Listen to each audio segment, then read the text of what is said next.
Good to go.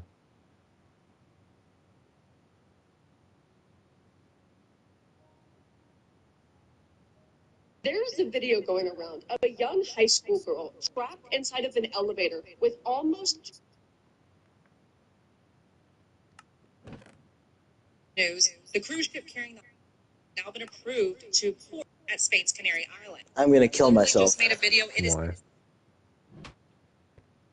We're all gonna die. Too much? No.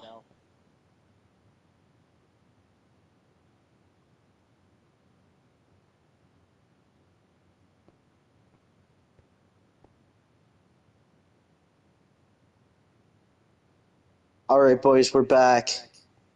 What is that skin?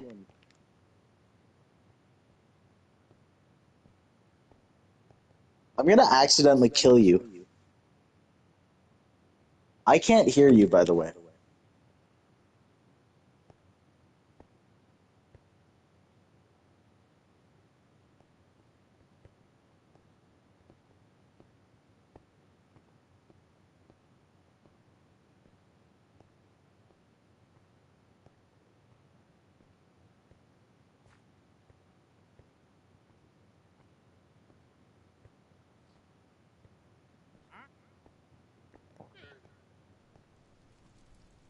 Hello?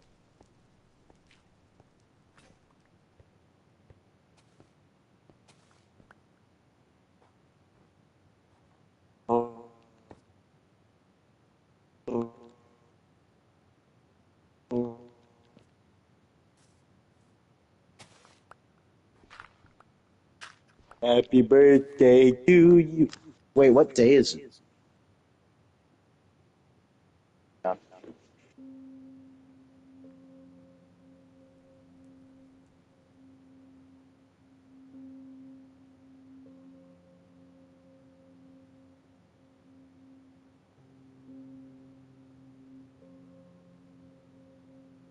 Dude, it's May 5th. Happy Cinco de Mayo.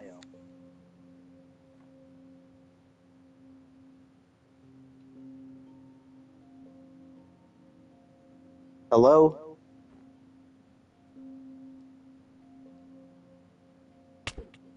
Talk to me.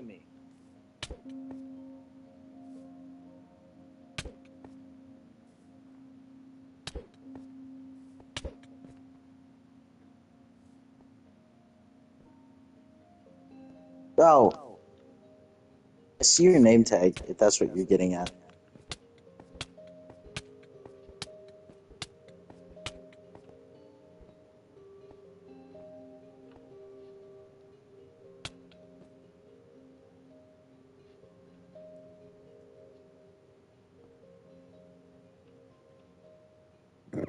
That was mostly what I was getting at. I knew you could see my name tag. It was kind of sad.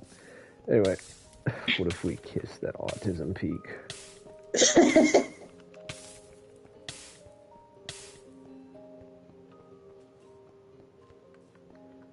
I moved this like an additional 4 blocks since last we were here.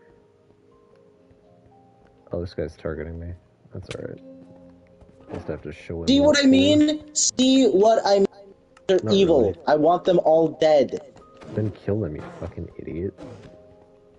Dumbass. No, I mean like in real life. Not really. Hey, watch this trick shot. Cross map. 360.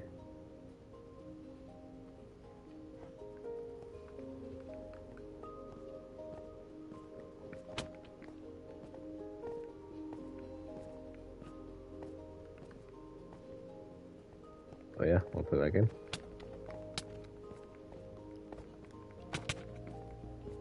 I'll have you know, I'm the shovel champion of Far Cry 5. I'll have they you know know. I killed their. That, they know I killed their family. Jokes on you. I'll have you know. Those words power of mean God. nothing here.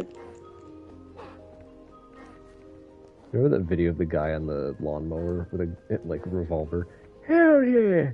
I have the power of God. He points at a police car. No. And the video just cuts off. He's riding on a lawnmower. He goes, Hell yeah! Holds up his revolver.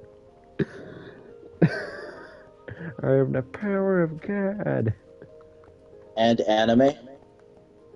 Nope. Oh, damn. It would have Hey, been you cooler guys, if you get in said the that. hole. Get in the hole. Whoa. Get in the hole. From the hull. The hull paper. From the hull. Gonna single-handedly exterminate the bear population and not feel bad about it. That's base. That's a base take, bro. I think I already burned one of them to death. I'm going to actually commit tax fraud and get arrested by the government. What the hell is wrong with you? Hey, I'm Max, raging. what's my last name? Julia What? Patson. Oh. That's a reference to only the greatest game of all time. Yes, yes. See, now you're getting it. The greatest Yuri meme time. More like queer bait, man. No. I have to come from that side because it's broke. What's broken? Never mind. Did you just start a sentence and then, like, you didn't want to bother finishing it, so you said, never mind, doesn't matter. It's not that important. I just wanted to do all of the dirt first and then all of the stone second, but that's way I too, understand like, the urge, but at the same time, just do unnecessary. your job. Create the whole creator. I don't pay you to ask questions. You don't pay me at all. That is largely secondary. I'm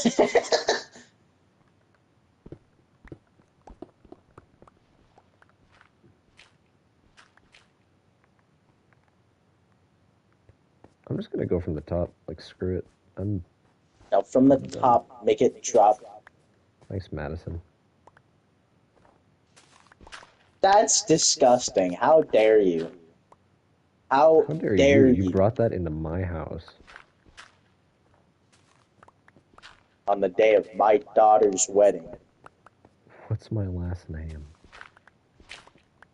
What is her last name? Watson. Really? Julia Watson.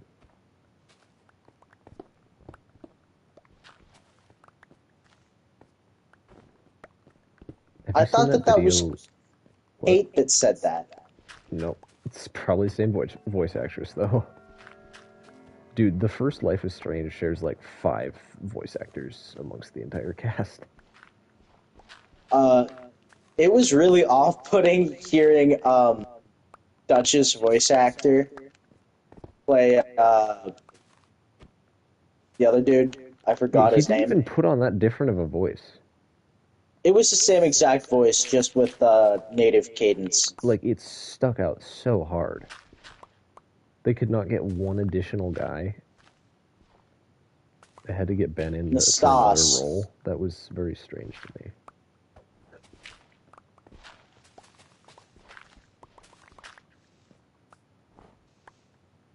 I'm gonna be real, Chief. This is kind of boring. I'm sorry, I thought you wanted a break from Far Cry. I did, but, like, not this kind of a break.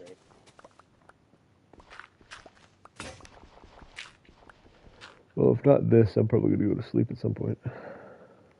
Alright, that's chill. We'll stick with this for a bit. I do wish Just Cause 3 had multiplayer, dude. Oh, I've been so into that lately. I'm gonna do this. I'm gonna carry out this job because it has a just cause. Why? Just cause. I thought that's what the series was called when I was a kid. I only saw Jacksepticeye play it, and I thought he was pronouncing it that way because he's Irish, and that's how an Irish person would pronounce Just Cause.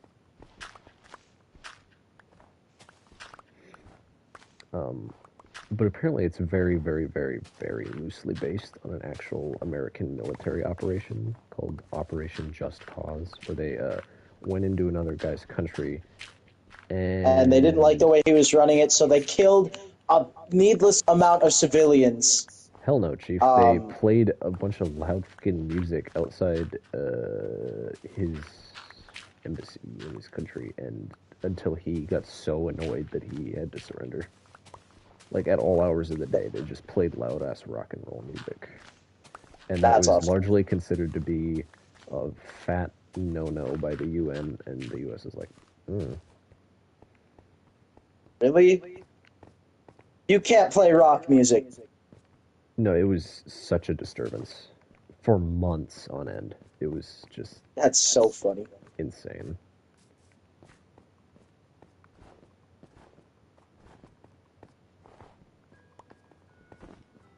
Remember when you guys were... You and that, Dill Pickle guy were in my chat when I was doing Last of Us 2 Permadeath, and you guys were just screaming nonsense? No. Rebobler Bickets? Does that ring a bell? No. What? That might have been a Gabe exclusive meme. A joke that he made when you guys weren't there. He misspelled revolver bullets, and that just became a running joke where he called them Rebobler Bickets.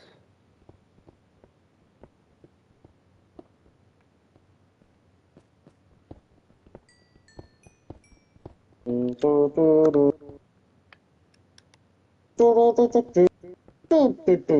the DualSense Edge is coming in clutch right now, by the way, because I have a really, really efficient pickaxe, and what that means is I have to essentially mash in order to break stone. But since I have DualSense Edge, I can just reduce the trigger pull distance. So it's essentially it's a regular button. Says something else to get me through. Like, I'll have to show you how fast this pickaxe is, because it's kind of stupid. Maybe I want something else. Can you hear a word I'm saying? Yeah, show me the pickaxe that you enchanted. Mm-hmm. I will. I'll come up. Like, it's so fast, I don't think my finger can keep up with the rate at which it is able to click. Whoa! Whoa! Whoa! Mm-hmm. Daring today, aren't we?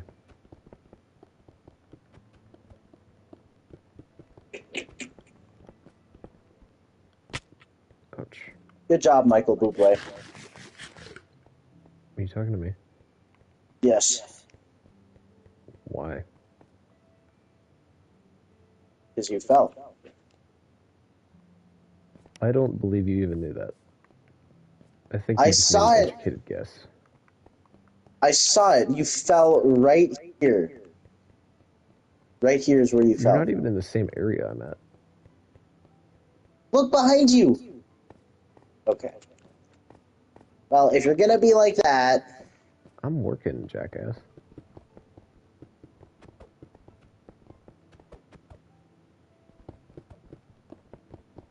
Okay.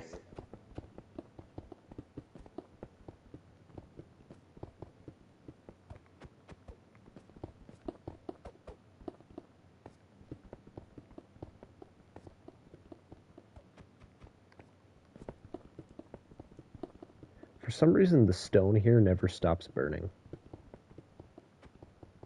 It's the eternal flame. Like, I thought that was a Netherrack exclusive thing. But apparently, nope. The stone here just never stops being on fire. For some This reason. land is cursed. Or we have the tick speed cranked up so high that the game doesn't know what to do with itself. That's also entirely possible.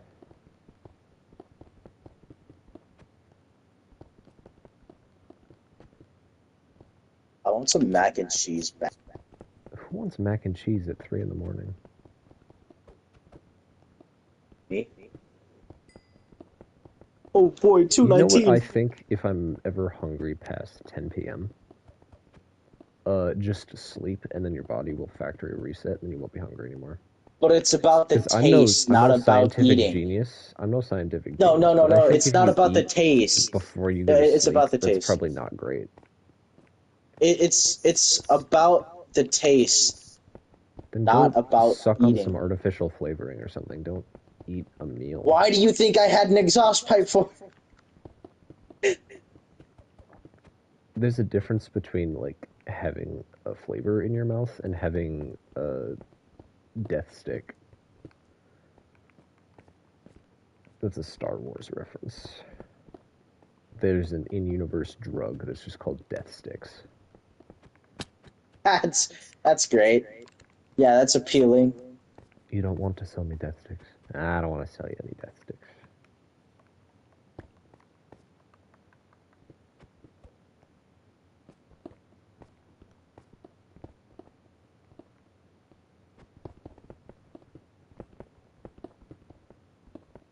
Man, I want to kill Ground DeSantis. That's cool, man. Wow, that's crazy. Welcome to McDonald's. Will you be using the mobile app today? Thank you for choosing Dakota Square McDonald's. Will you be using the mobile app today? Alright, what can I get you? First window. I always loved that when the automated voice would be on there and they'll be like, welcome to McDonald's, will you be using the mobile app today? And they'll go, no, and they'll be like, alright, what do you want to order? It's good.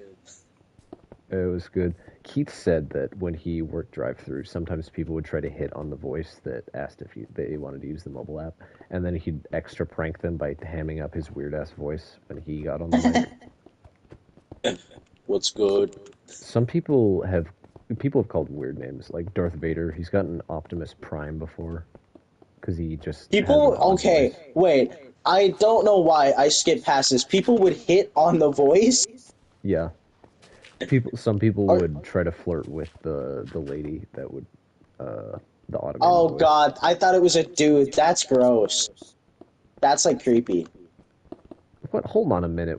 Hold your gender equality for a second. What the hell are you talking about?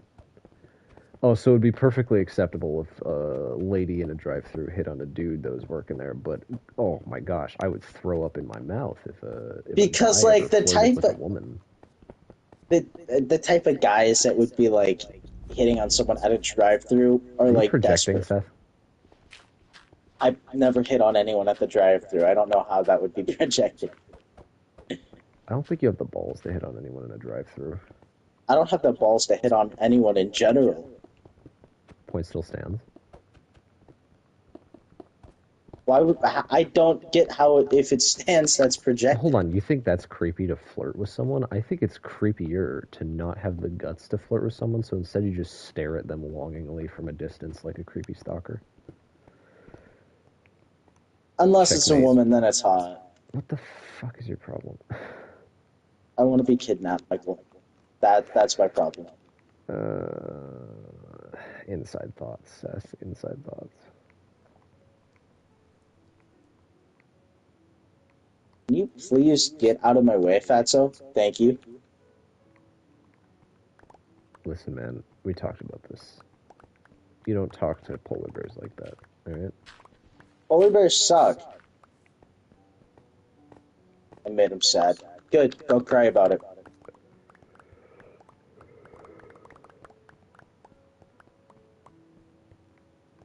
Are you taking something out on the polar bear, Seth? Got a lot going on. A lifetime's worth of childhood trauma is being unleashed on this singular polar bear. You stupid, fat, ugly polar bear. Yeah, go have a Coke. Cracker. That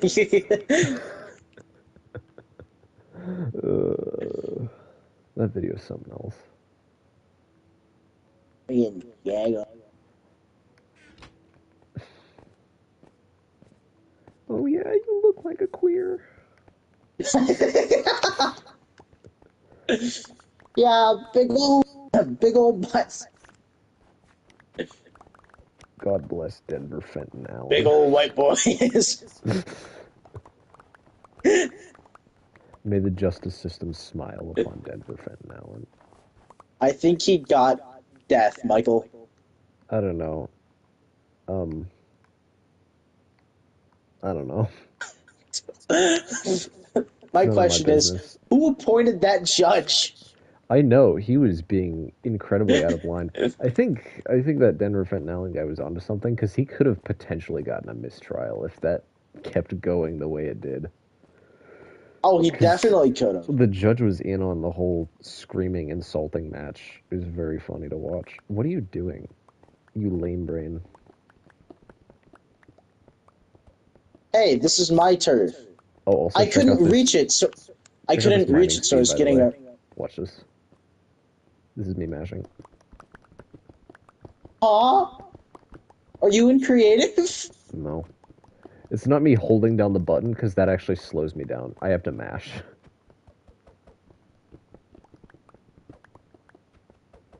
You stinking ass cracker. Yeah, you said it. Oh yeah, sorry, you're taking a while. I got a schedule to keep. Sorry, man. Sorry, I got things to do this week. All right, enchant me one of those. Why don't No. you? I don't trust you with it. I just can't wanted to make lose one it. to see how it goes. I can't lose it, and if I I didn't even need to, make I can one. get a. I took one. I can get a bunch of XP by going back to the house and farming all those animals. We're waiting to have full sets of these until we can find a mending book, like, anywhere.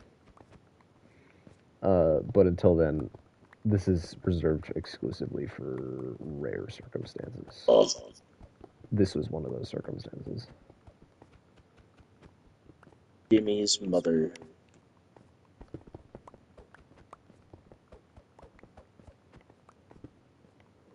I would enchant Why did iron you- if it wouldn't break in half a second. What? I would enchant iron if it wouldn't break within 5 seconds of doing this. Why did I what? Why did you leave that one line at the top? I wanted to demonstrate, and trying to staircase up would have also taken more time, so I'll just come back and get it later. Like so. I hate that snow pushes you outward. Why can't it just reside inside the block you're currently on? I swear this is where you reside. I agree with you, though. Like, and just then you have to jump out of it. That's it. That's all they have to do. You stinking ass cracker. Big old. He was on trial for murder, right? It was not entirely clear. Even the judge didn't know. At one point, he like straight up asked verbatim, "Is this a murder case?" The judge, he says that. Again, who appointed that judge? George Clooney. Clearly. Because that guy's an actor. Aren't we all? We're all actors in this game of life.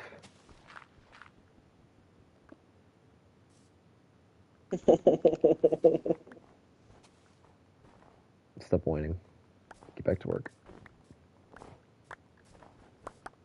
Get back to work! Put on your mommy ASMR and work in peace. Real.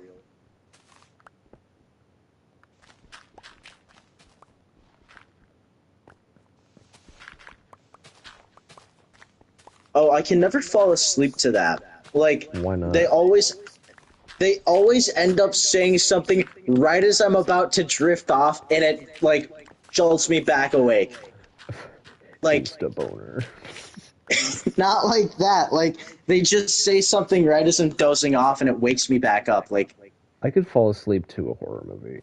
Like, I could put on any video essay, no matter how intellectually stimulating, any video that's like, no matter what it is, I could fall asleep to it.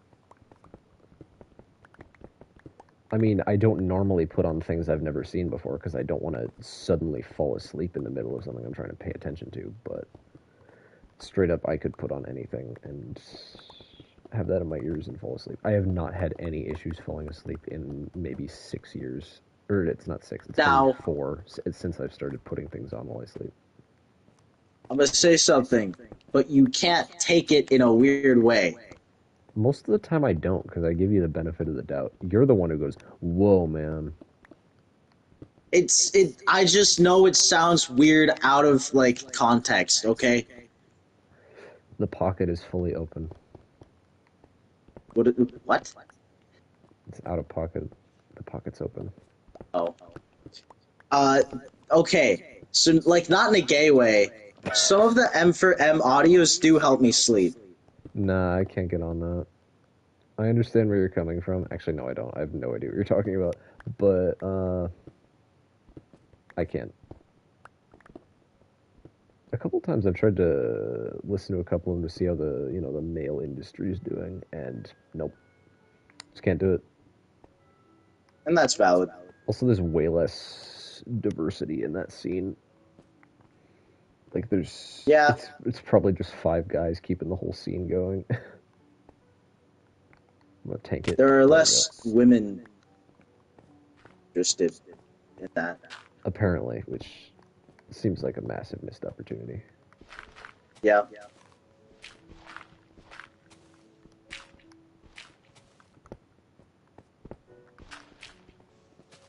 Who knew Lonely Dudes was a multi-billion-dollar industry? It has been for centuries, Michael. Oldest profession, I know. Millennia.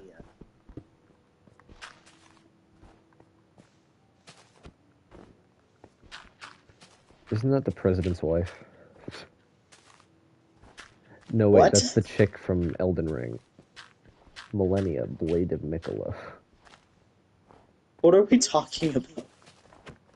You know, Melania, Blade of Mikola. Melania? That's his... From Elden Ring. Oh, Melania? Mulan? No, I'm talking about the president's wife. Oh yeah, the one that, oh, my... Sounds like you're making a friend down there.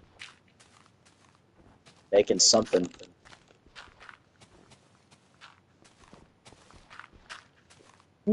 Hold on. Would you care to explain yourself? What are you talking about?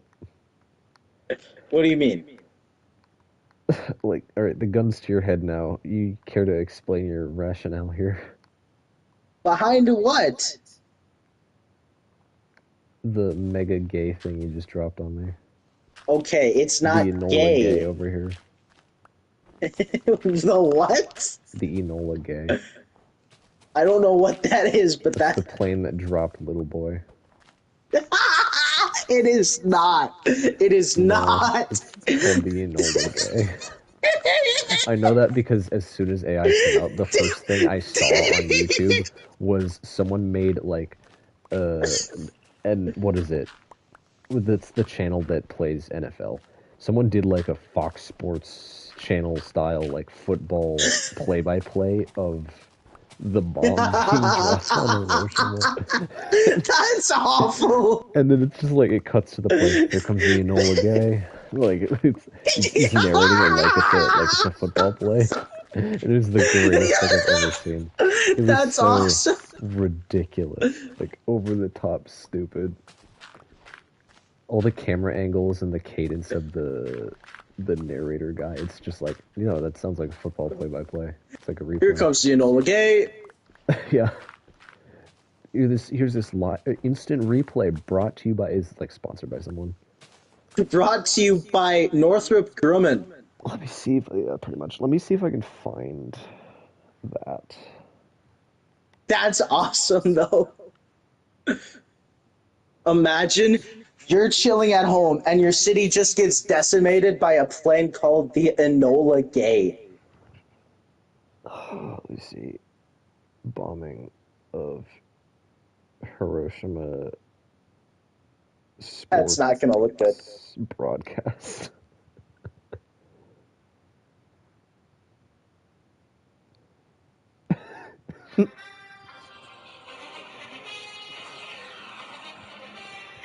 Hello, everyone, and welcome to Fox's coverage of an American bombing run on Hiroshima. I'm Joe Buck, and with me, as always, is Troy Aikman. It's a crisp August morning in southern Japan, and what goes better in the morning than Dunkin' Donuts? America runs on Dunkin'. Japan's air defenses have been laughable in the last few months, Troy. Do you see them putting up any kind of a fight? I just can't, Joe. Japan has been miserable recently, but they just refuse to quit. It looks like we're starting here, so let's cut to the aerial coverage brought to you by Goodyear. Jesus. It's about overhead of Hiroshima now. Gay, and he drops the payload. Let's take another look with the Toyota Instant Replay. Looks like That is really can't so much weirder. But what you can expect is for America to tune in to a brand new episode of The Simpsons, followed by a new Family Guy, only on Fox. That's That awesome. was right after AI came out. That was the first thing I saw it do. And why is Toyota sponsoring this?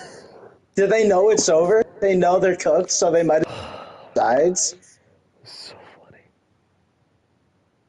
Oh, that was great. Me leaving a job interview after playing One Truth, 45 Lies with the interviewer. Correct. The truth was your name, the lies were your resume. So yeah, that's like one of my favorite things Ever. Of all time. Oh, I have a video for you. Which FNAF game can you soft lock the fastest? That's not the video I have for you. Why is this my recommended? Well, obviously, it's the. I'm sure I know someone who knows the answer to that, though. Oh, I bet it's. How do you soft lock a FNAF game? What the hell? Oh, it's FNAF 1. No. Yes. You have to watch this now. And what if I don't? Imminent death. Really? You promise? Mm-hmm. Sweet. I don't believe you, so I'm gonna watch.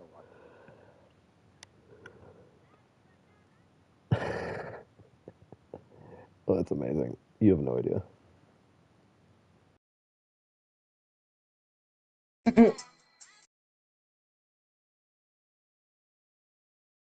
That's awesome.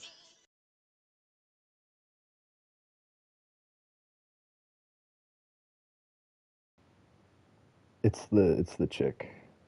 You know. It is. I know the one. Yeah, this one. Hold on. Yoda or whatever. Ado. What is your problem? Ado. Yoda's the one by Bass Hunter, the song. What's that one? Hold on. This vita har i väntan spänn inte dolda. Vikare, belike.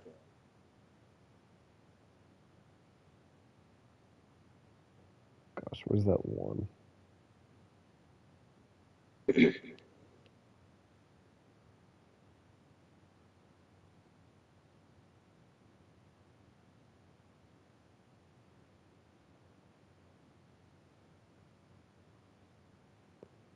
Where is it? I'm gonna be upset.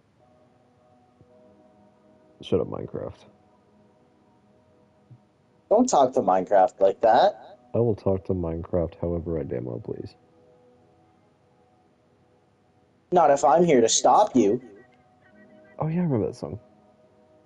It's psychotic.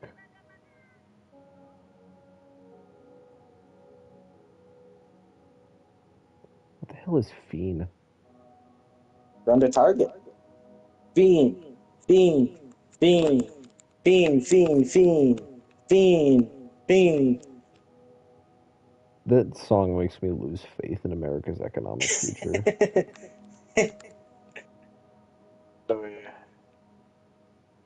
What'd you just say? Nothing.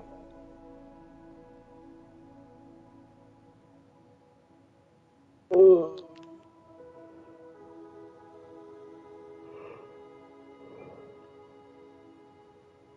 What if I, like, didn't do that?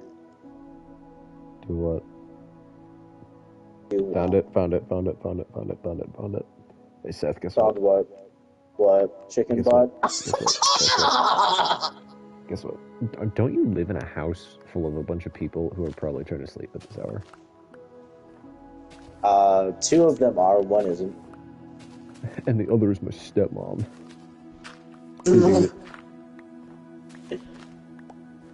So that doesn't count as a person. Not the way she does it. Whoa.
This is banging. Oh, don't worry, it gets better.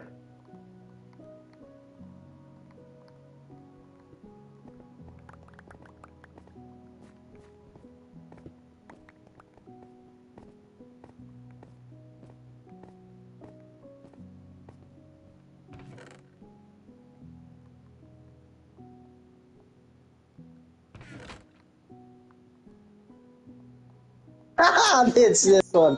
Yeah, it's that one. It's so stupid sounding. It is, and that's the best part. It's amazing.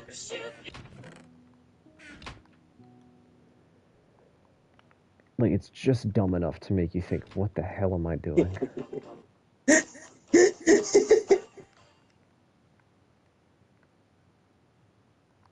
Grueling, mind-numbing, and sort of like daytime television.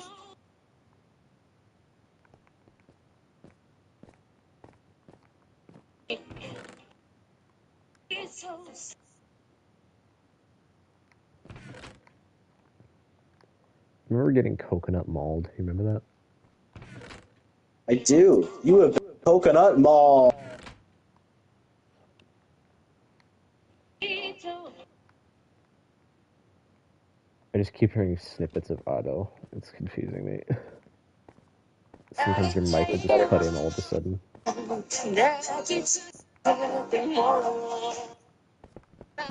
Love Bit Crushed Otto. She's my favorite. Better than regular.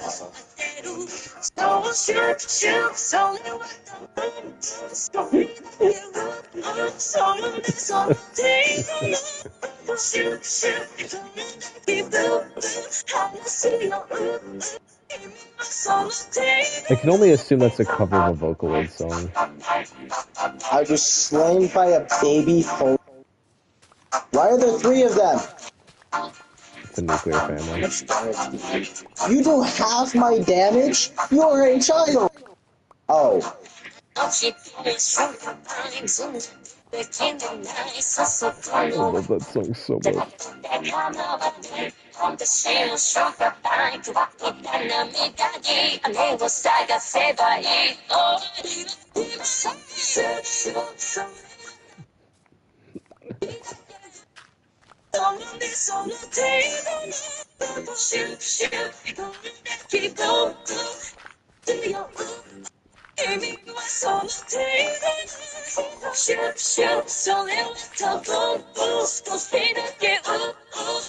So this is what it takes to be a professional artist these days. Abandon all integrity.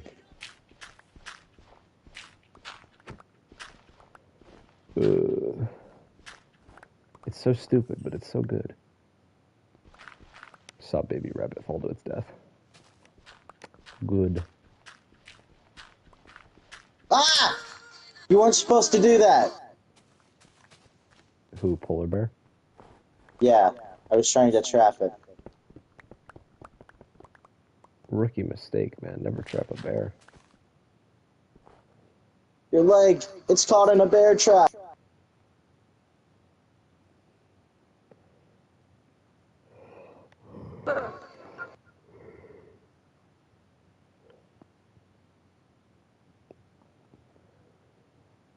Oh, those 40-hour videos of Family Guy got taken down for copyright.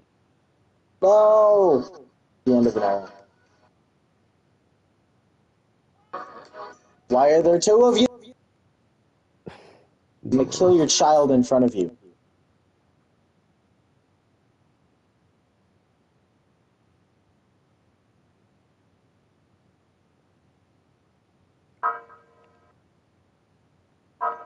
Ah!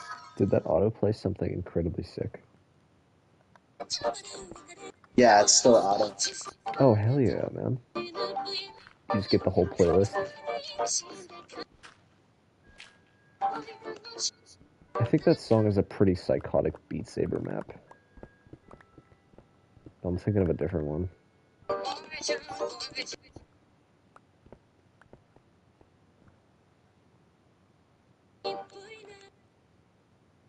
Haha, I just killed all of them.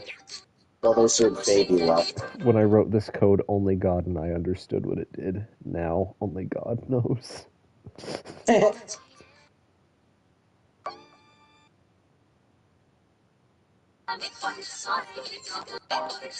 Oh. Here comes the Enola Gay. Why are there so many strings? Why did I choose this biome, this godforsaken biome? Did she just say Enola? Michael.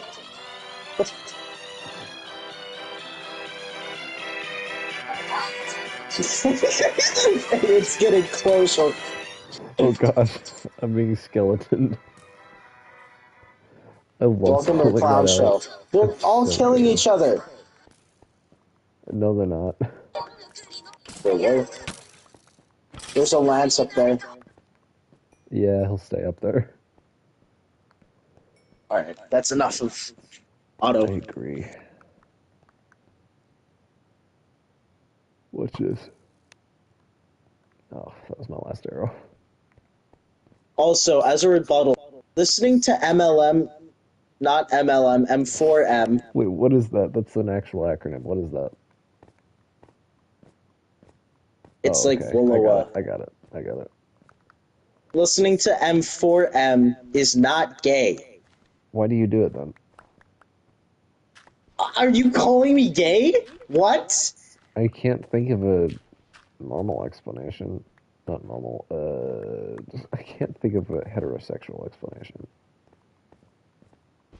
Why would it strictly be gay though? Like, What else would it be? myself. I just mined a piece of whatever.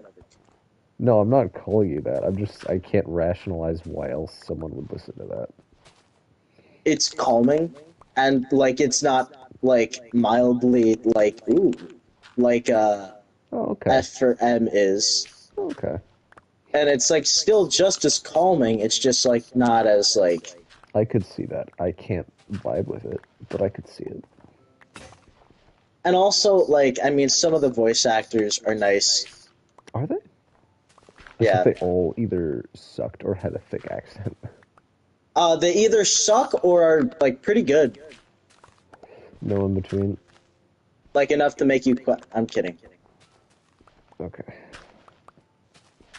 You're not making a very good case for yourself. It was a joke. It was a joke. Look, man, you can be gay. I don't judge. I'm not gay. I'm just saying you can be. No, it's seasonal. Oof.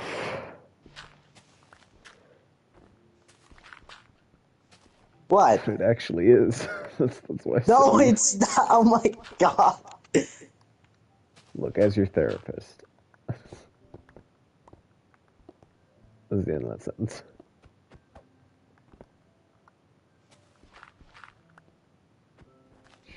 Shoot.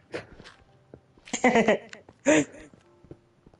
just keep thinking of this stupid little chibi thing.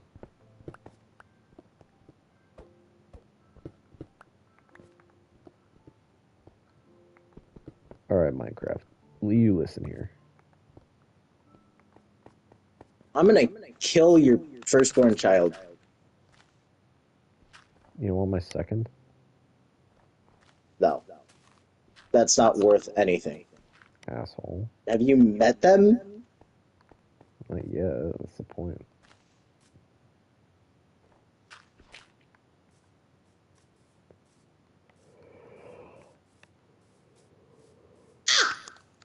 Oh, did you watch that video on Arcane yet?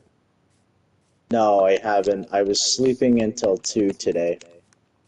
That was the one I was referring to that would probably ruin your thoughts on season 2. But it is very good. It is a very good video.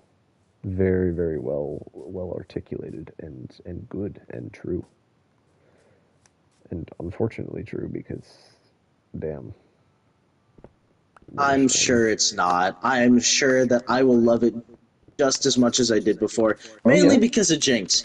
But, yeah, pull it up right now. I want to hear it. alright, we'll watch it live on stream.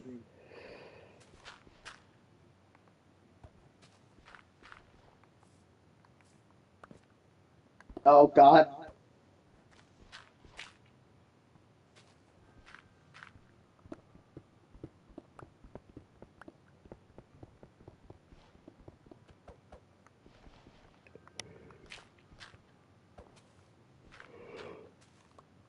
Alright, let me go to... Ooh. We're watching this.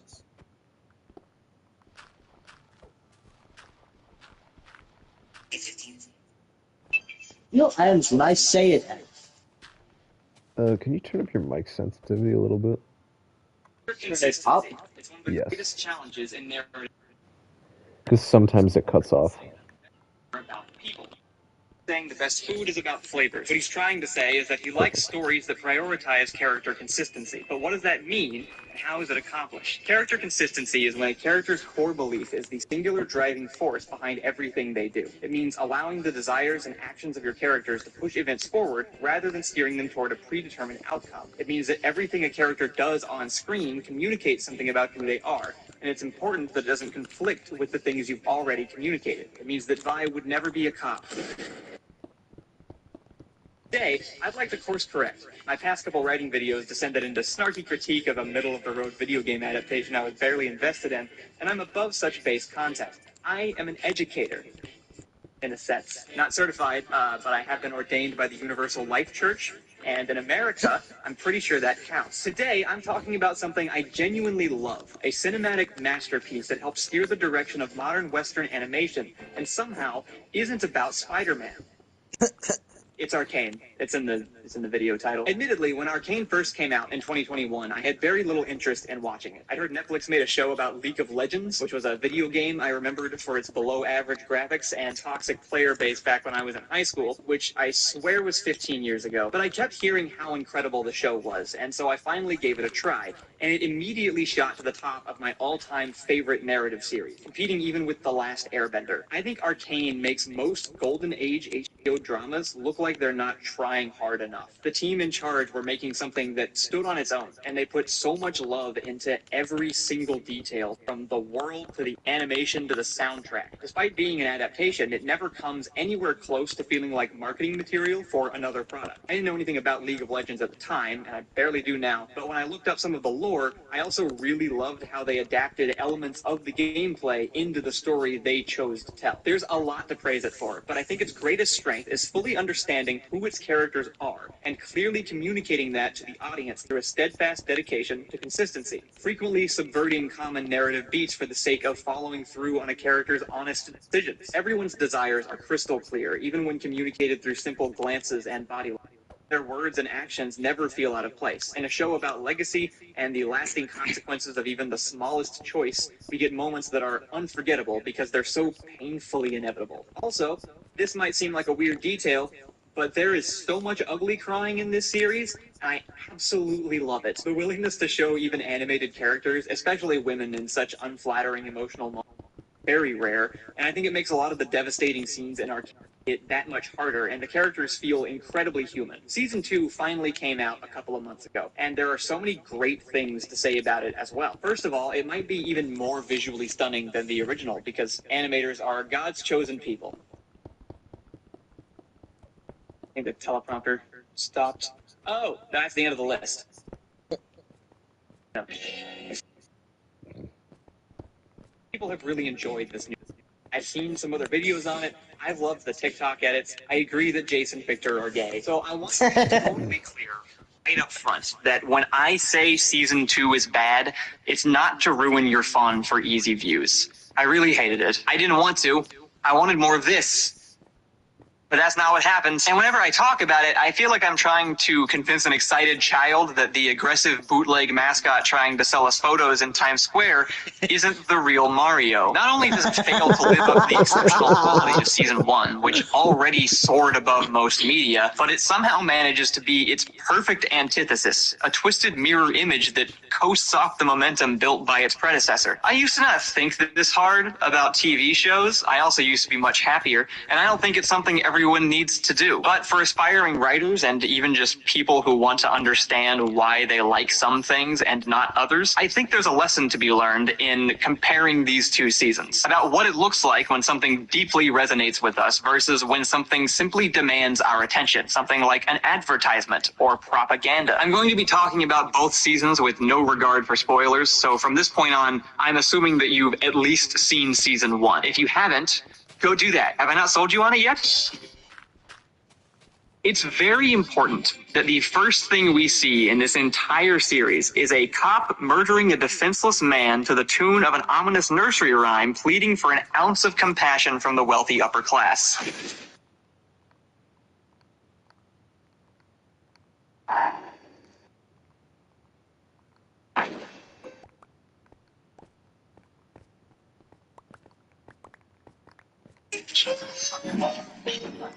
The premise of this show is established immediately and firmly. Similar to DNA, these first 3 minutes contain the code to build the rest of the series. Let's take a closer look. After the aforementioned brutality, we learn that the singing is coming from this little girl as she's being guided through the bloody wreckage of a street battle by someone we can assume is an older sister, whose reaction of shock and horror we see from the younger child's perspective. They both watch as a shrouded man punches a somehow still living enforcer into oblivion, and then the smoke clears to reveal the body of their dead mother. The older sister breaks down into tears, the man notices them, and he chooses to drop his weapons to carry them to safety. The older sister makes eye contact with the enforcers who did this as they all retreat, and we follow her gaze beyond the still burning battlefield to see the untouched, perfect towers of the upper city, while the tune from the haunting lullaby swells. Let's do a quick check-in on what we know about our characters so far. At this point, we don't know their names, we don't know their powers, we don't even really know their vibes, but we do know everything about their motivations. We can tell by the differences in weapons and clothing that this guy was the last man standing after fighting a doomed rebellion against armed, well-funded police who protect the interests of those who live in excess,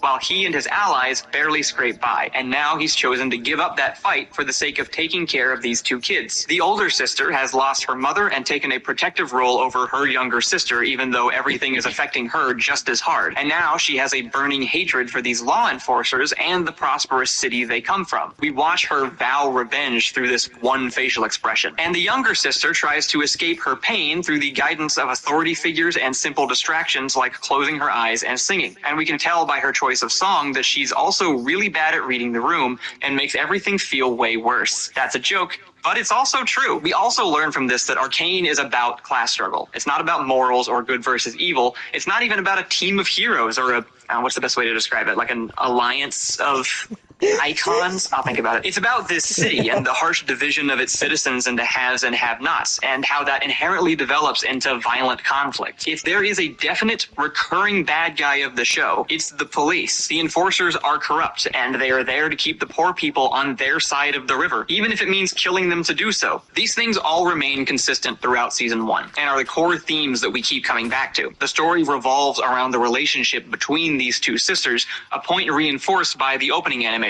The fear, shame, and anger introduced here are the same emotions that will be motivating their decisions in the season finale, and the class war of this city will be the backdrop. The intro reinforces these themes each episode and reminds us of their lasting consequences by visualizing key moments we haven't even seen yet, frozen in stone. Since YouTube's AI can now interpret your future thoughts from only your search history, I can hear you ask, Kyle, what about character arcs? You know, that thing where characters change. Isn't that the whole point of telling a story? If we know everything that's going to happen, what are we even doing here? Seems pretty dumb for someone claiming to be a writer. First, ouch.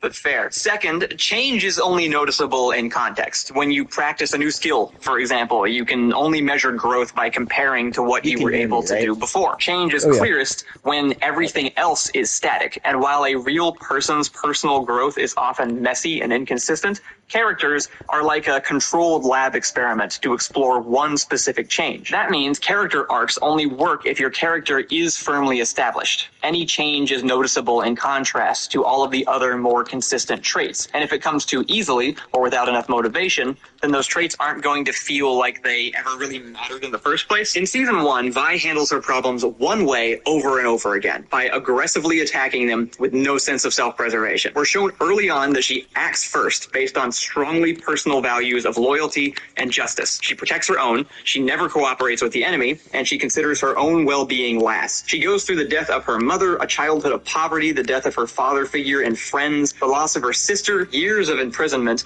and none of it is enough to change these things. She punches her problems and she blocks with her face until that finally stops working. She is literally about to die near the end of the season when, for the first time, she tries something new and throws up a defensive posture, and she's immediately rewarded for it. As a fun little bonus, this is also referencing a game mechanic. This moment isn't just about blocking a literal punch, it's also showing us when she decides to stop pushing so hard and start being honest about her limitations. And then she brings that new energy into her relationships. In her final conversation with her sister, she's physically restrained and can't act, and has to resort to being vulnerable. The fact that it takes her so long to learn this lesson is what makes the story a tragedy rather than a heroic tale. If only she had learned this lesson 7 years ago. It takes an entire season for her to change this one thing, and it feels huge, but it's a testament to just how far one small change can go, and even how many consequences you can draw out of having your character resist that change. Lots of things about Vi don't change at all, things you wouldn't even think about. Her disrespect for authority and her distrust of topside, how she judges other people, her dedication to those she cares for, even the way she talks or how she chooses to dress. Her resistance to change is itself a static character trait. As writers, we establish these traits first because it gives us boundaries for the character's behavior, and by choosing one of these traits to challenge, we have a potential character arc. We can then put her in almost any situation and know how she's likely to react, and more importantly, we know what kinds of things would be distinctly out of character. Things like, just off the top of my head, becoming a cop, gassing her hometown, trying to kill her sister. Just some extreme examples. It's easy to put a lot of weight on the moment of change itself because that's the exciting part. And I think it's easy to be worried that if your character isn't constantly changing, you're not telling your story right. But the story is about the learning process. It's the character either resisting their arc. Okay, one thing I'm going to say. Part of her story arc is her abandoning her former values. So I don't really feel like that's a solid argument. Part of me feels like I could get at what you're saying there, but just keep watching. You'll start to see the cracks. Or fighting to achieve it. Everything that it takes to accomplish that result is what defines a character. When you have a large cast, not every character even needs an arc. Sometimes you just challenge them to get them to show who they are. But that doesn't mean they have to change. In Arcane, some of the deepest characters barely change at all. Vander's change occurs in that opening scene. We see his final moment as a fighter, an undoubtedly long and painful road where his will to continue was regularly challenged. Seeing these two girls standing amidst the aftermath of this battle was his final straw. His previous method of protecting his community had stopped working, and so he reprioritizes and pursues the same goal in a different way, by creating a safe space for the victims of the system he once fought directly. He stays this way for the rest of his life. His story is over, and he dies to make room for other characters. The only way to mishandle his story moving forward would be to somehow bring him back, but any way of accomplishing that would be contrived and counterproductive. Agreed. This is so stupid because, like, that's a dumb argument. They needed to make somebody Warwick. No, they didn't. They did not need to have Warwick in the story at all. And but my it adds argument to the story, for that is though. because there are so many champions that just aren't in Arcane at all. They didn't need to do Warwick. It's interesting. Silly. I don't know. I just think it's interesting, and I don't really think that it matters, because that is not Vander anymore. That is Warwick. Vander is not but in there. In putting Vander into Warwick, they kind of butchered the original Warwick, didn't they? By just making him really, a completely no. different character, because it's practically not even the same champion anymore. Because there's a different guy in there. But I don't think Warwick has, like, an official backstory, does he? Not that I know of. That's not how people. It's not what I gathered from how people talked about him. But at the same time, what's this need to have him in the story at all? I think it's neat. I thought the whole but he's actually still alive, super unnecessary and just odd. It felt weird, especially with the fact that it didn't really need to happen. I think that's a stupid argument. I don't know, man. I fully agree with what he said there. I completely disagree, but let's continue. Well, Silco doesn't change until the very end. Oftentimes, just because something is cool, it doesn't make it a good choice from a writing perspective. Yeah, but I'm not a writer. I'm an enjoyer of. I don't know what my problem is, but I tend to think about stories way more from the perspective is of, this objective? Would a critic find this enjoyable? And I end up siding far more with critics than I do with fan which is on media, bizarre, which is weird. Why am I like that? I don't know. I couldn't do that. I would never enjoy anything ever again. I don't know, man. I just knew that when I finished Season 2, something wasn't quite sitting right with me, and this video, as irritating as it was to admit, pretty much answered all of that for me. Because something felt not right, and this video put it all into Season words 2 perfectly. Oh, I did too after I finished it. And the more I still thought love about it. the more I went, I don't know, man.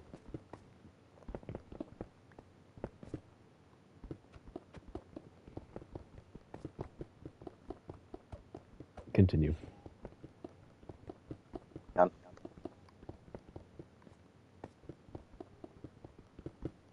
It's already 3 o'clock.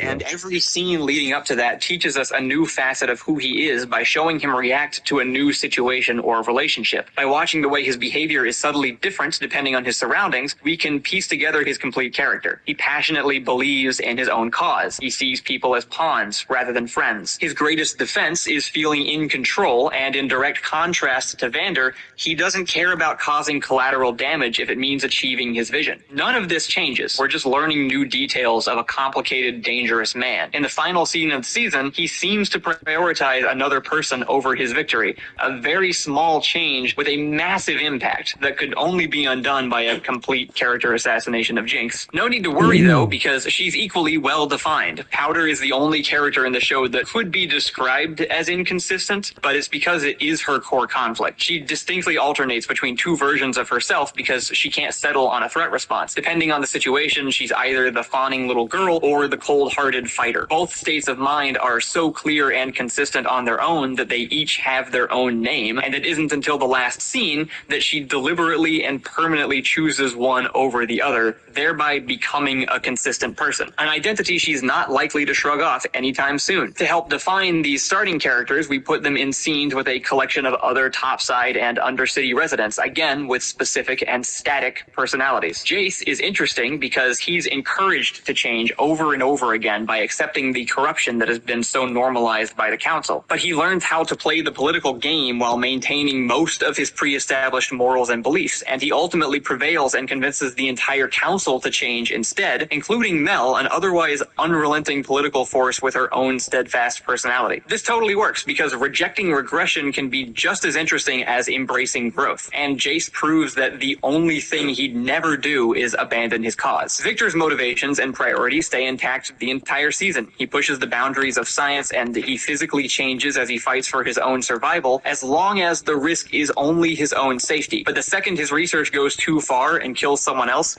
he shuts it down. Unlike his game counterpart, he's simply not the glorious evolution type, and it would take a long time for him to become one. Heimerdinger doesn't change at all, because he's well past his character arc era, and there's just no reason for him to have one. He's a stodgy old dog man, and would never act any differently. Caitlin is the only protagonist who is an enforcer, and she probably has the most classic character arc of the group. She immediately sets herself apart by defying orders and following her own code, and she rapidly changes as she learns about other people's lives and the failures of her society, and develops a much more nuanced perspective than any of her peers. As a result, she avoids becoming another callous, unrelenting soldier who sees the Undercity as deserving of their punishment. All of these characters are so clear that it seems nearly impossible for anyone making a second season to misinterpret them into total contradictions of everything they once were.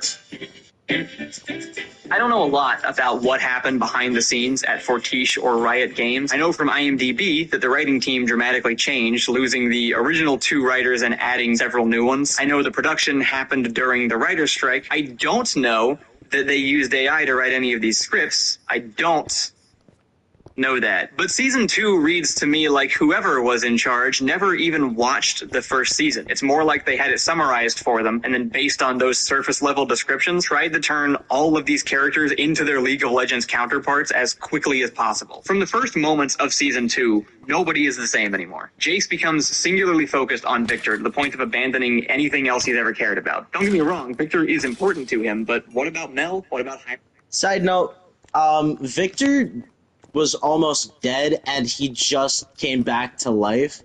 I'd be pretty concerned about that too. Right, So but Jace was never just like a one-sided, one single-faceted character. He had a lot of things that he was actively working towards and a lot of ambitions and goals directly outside of Victor. Like, Victor was not the main thing going on in his life by any stretch. I think he's totally right in pointing that out. I don't know. I just disagree. I think you appreciate your media based on vibes, which is not inherently a bad thing. It just contrasts with people who actually care about good writing. Anyway, continue. Okay, smartass. Dinger. What about the city he dedicated his life to bettering? We never even see him express anger at the destruction of all his hard work. The entire character of Victor, gone. He was killed off in the opening scene, and a Joss Whedon villain is now wearing his face. His original motivation of survival and his all-too-relatable fear of death have been replaced with an equally relatable desire to turn everyone in the world into a hive mind. Caitlin has foregone all of her morals and well-rounded beliefs for the sake of revenge, and has literally become the cops from season 1. Silco is all but forgotten, and Vander is not nearly as dead as he should be. And Vi becomes entirely passive, bouncing from one vague temporary goal to another, and I cannot reiterate enough, puts on an enforcer. I do agree. It was a bit forced with Caitlyn.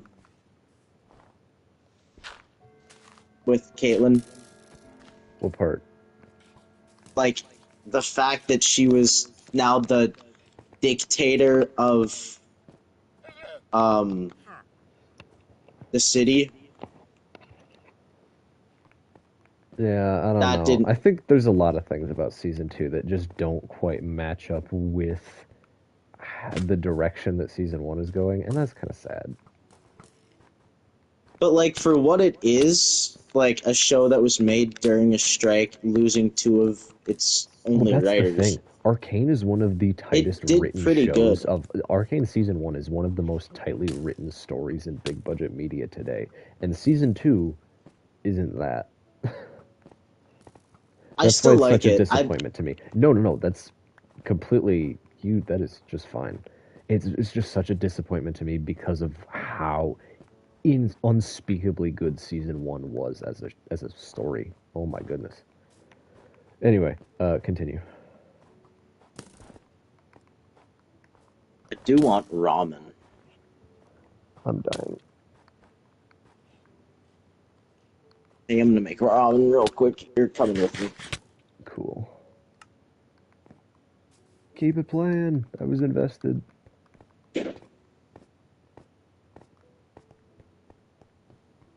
I'm in the living room.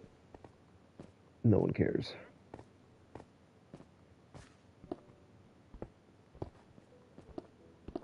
All right, boys, we going beef or chicken? Carbonara. So chicken? How can you live with the beef chicken lifestyle? You gotta have more unique flavors than just like I don't slightly have. meat suggested broth versus slightly different meat suggested broth. I don't really want to buy bulldog. Be better.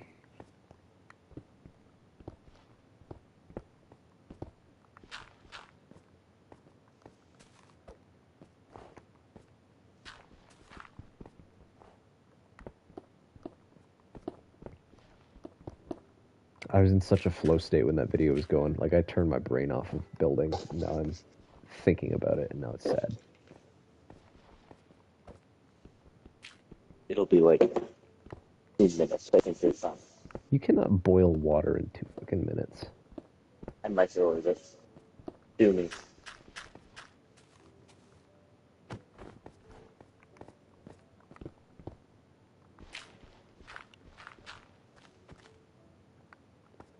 Let's be honest, it'll be more like 2.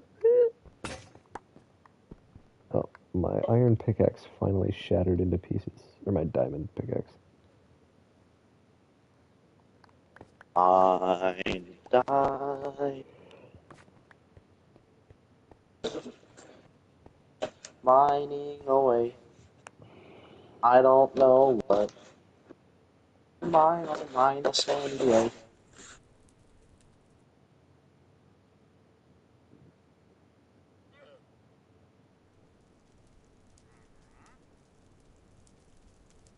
What's your opinion on sugar cookies? I didn't catch a word of that. What do you think about sugar cookies? Loud and clear. They're alright, I guess. Why? All right. They're Yes. all right. They're Yes. goated, dude. You heard what I They're said. so good. They're okay. They are fine at best. Take them or leave them.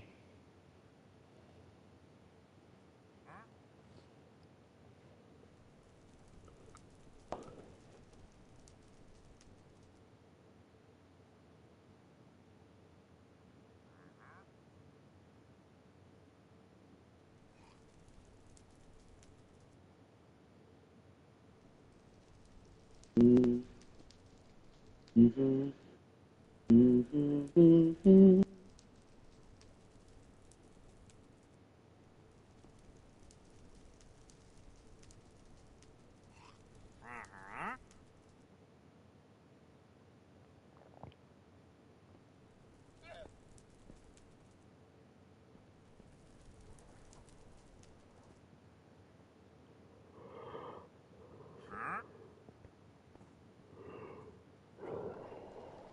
Having a sandwich. That was very crackly. What'd you say?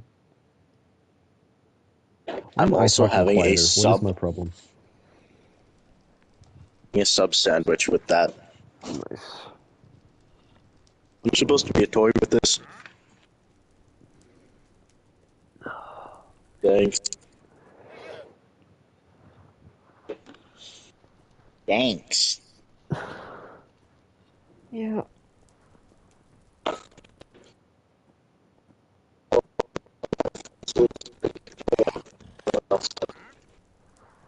The pizza is going to be cold.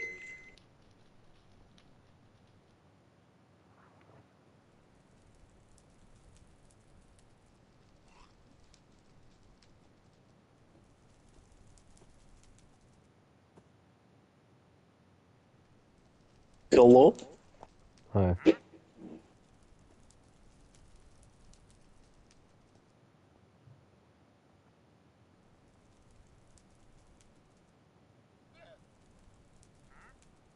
Gotta get the hot sauce in there. The sriracha.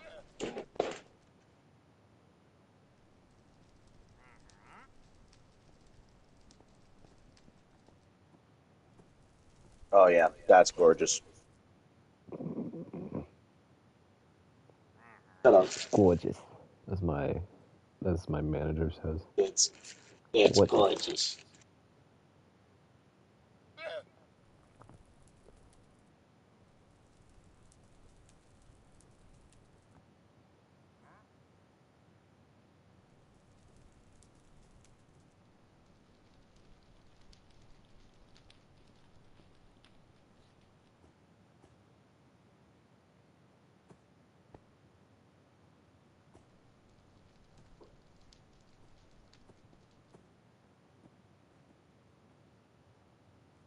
God. That water is hot, dude. You ever be scrolling through a blog post page, or like you're trying to find some information, and it's like, oops, all ads. All the time. It's awful. Maybe Karl Marx was onto something.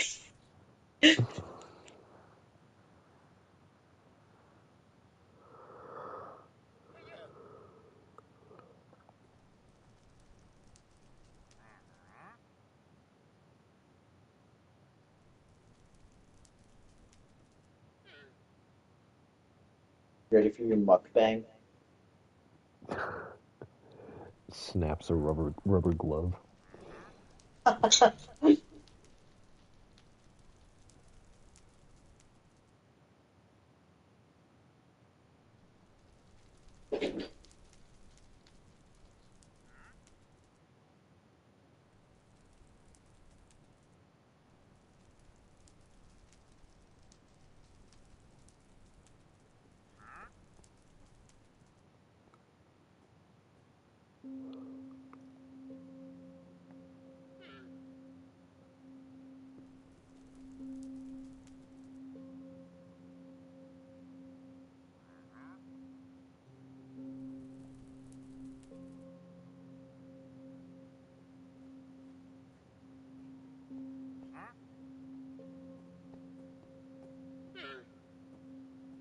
Alright, we're back.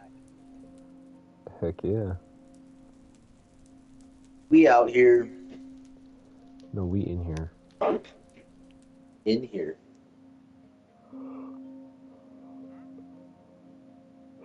I was in here once. Crazy. I was a rat once. They ruined me in a lock. Rubber rats.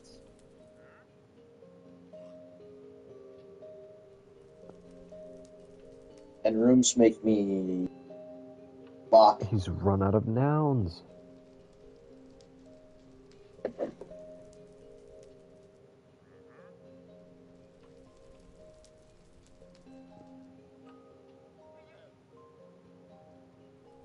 Did I grab my laptop and watch it on there? You ask me like I'm in the room. This laptop in the room with us.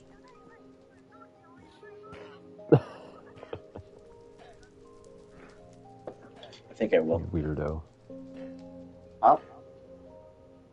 I clicked on a YouTube short and it's Ado freaking out for some reason, which is something that she does a lot.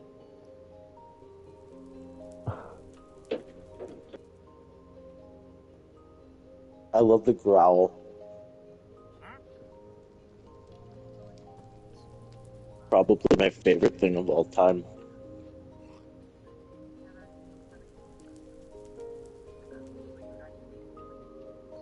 You mean this thing? Yes. Do the thing.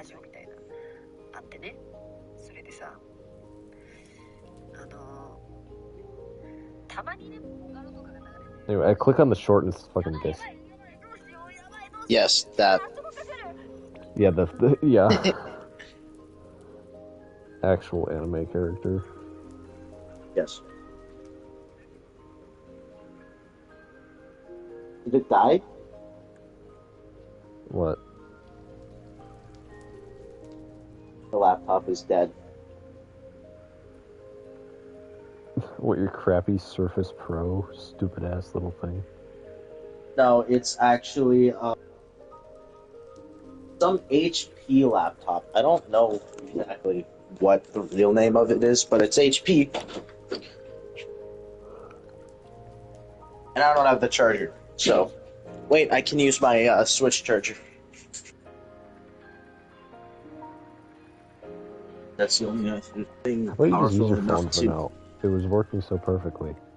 No. I will use the phone, but I gotta plug this in so I can use it. If I can plug the charger.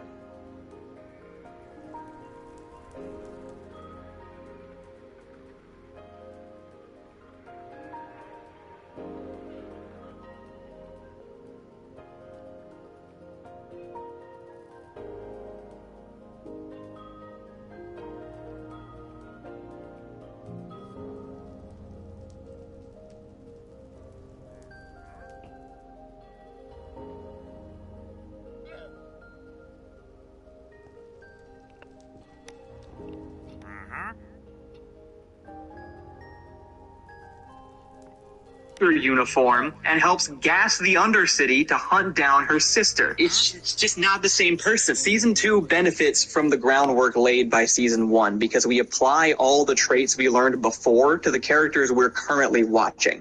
But if they were really the same and somebody skipped Season 1 and started the show right here, they should be able to describe Vi identically to somebody who only watched her in the first season. But if you described Vi right now without knowing anything about her, you'd paint an entirely different picture, and it would be a vague one at best. In the first episode, all she does is hang around, get drunk in the street, fight when she's attacked, and walk back on her decision to not be a cop from earlier in the same episode. Remember that in Season 1, we knew everything about her within the first 3 minutes. Even her dialogue this season is just so bizarre. I am the dirt under your nails, Cupcake. Who talks like that? It's seriously like a robot tried to write Arcane. I'm not saying that's what happened. I'm just saying it's like that's what happened. It's not that any of these changes are impossible. Like I said before, you give a character an arc by taking one of their traits and challenging it repeatedly until they either change or they win. And you can do that even with a foundational belief. But the deeper the change, the more it takes to make it happen. And the rest of the character still has to remain consistent. It's a story, not real life, and changing too many things too quickly just becomes confusing. But steady characters are a pretty tall order when the whole tone...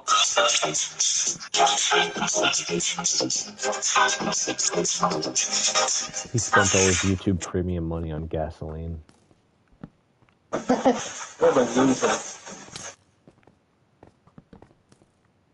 of the show doesn't even match. I was so excited to be watching season 2 that I didn't really start perceiving any of these problems until the second episode, and this specific line. Don't you essentially own this place? I don't know exactly why this was my breaking point, probably because I'm a comedy snob. In fairness, it has been my career for over a decade. But I think a mark of great narrative writing is the ability to weave natural levity into any situation, because it's what we do in real life. Comedy flows from character and context. It's a reaction to an unexpected progression of events. It doesn't need to be forced. This look on my face? This will always mean it's time to shut up. But And this Don't you essentially own this place? is a canned joke. You can buy it at the supermarket right between did I just say that out loud and check please. So I was immediately paying more attention, and suddenly nothing made sense anymore. This isn't how Heimerdinger acts. He's the epitome of no nonsense, and it stands out specifically because he looks like a teddy bear. You're expecting bubble machine energy, but instead he's a stodgy old professor who insists on telling you what things used to be like 200 years ago. You don't understand what's at stake. That's a burden that only I here carry. He also doesn't own this place. It's the central government building of Piltover, and he was a council member. He doesn't own the building any more than Jace does, and he especially doesn't own it after the council sent him into retirement last season. But maybe Echo doesn't know any of that? He is famously uneducated and unobservant. It is kind of dumb that they're sneaking through the air vents because there's no real reason they couldn't have just walked right in. But when Echo points that out, Heimerdinger just does this expression like it never once crossed his mind. What a wacky little scam. You must destroy it. This particular joke formula has developed from superhero movies and become especially common in adaptations, where some character does some tropey thing that we've all seen 500 times, climbing through air vents, for example, and then the smartass sidekick says, hey, isn't this kind of stupid? And then the other person pauses for a laugh and then keeps doing it anyway. It's quantum entanglement between the quantum states of Posner molecules in your brains. Do you guys just put the word quantum in front of everything? What a stressful situation. Is every day like this for you people? Now I'm standing. You all happy? Bunch of jackasses standing in a circle. It's an incredibly easy way to squeeze some cheap comedy out of just pointing at stuff. As usual, a clever version of this exists. It's called lamp shading, and it's a reactionary back and forth with the audience. Lee does it all the time in its early seasons, like when they forget to give one character lines for several episodes, and then when people bring it to their attention, they throw in a little reference. For a while, I stopped talking. And it's funny because the absurdity was unintentional, and the character's acknowledgement that it happened makes the world feel more alive. When the recognition happens during the gag, though, it just feels lazy. It's basically the writer acknowledging that they could be trying harder right now, but they prefer not to. And so they criticize themselves before anyone else gets a chance, and that's kind of funny if you think about it.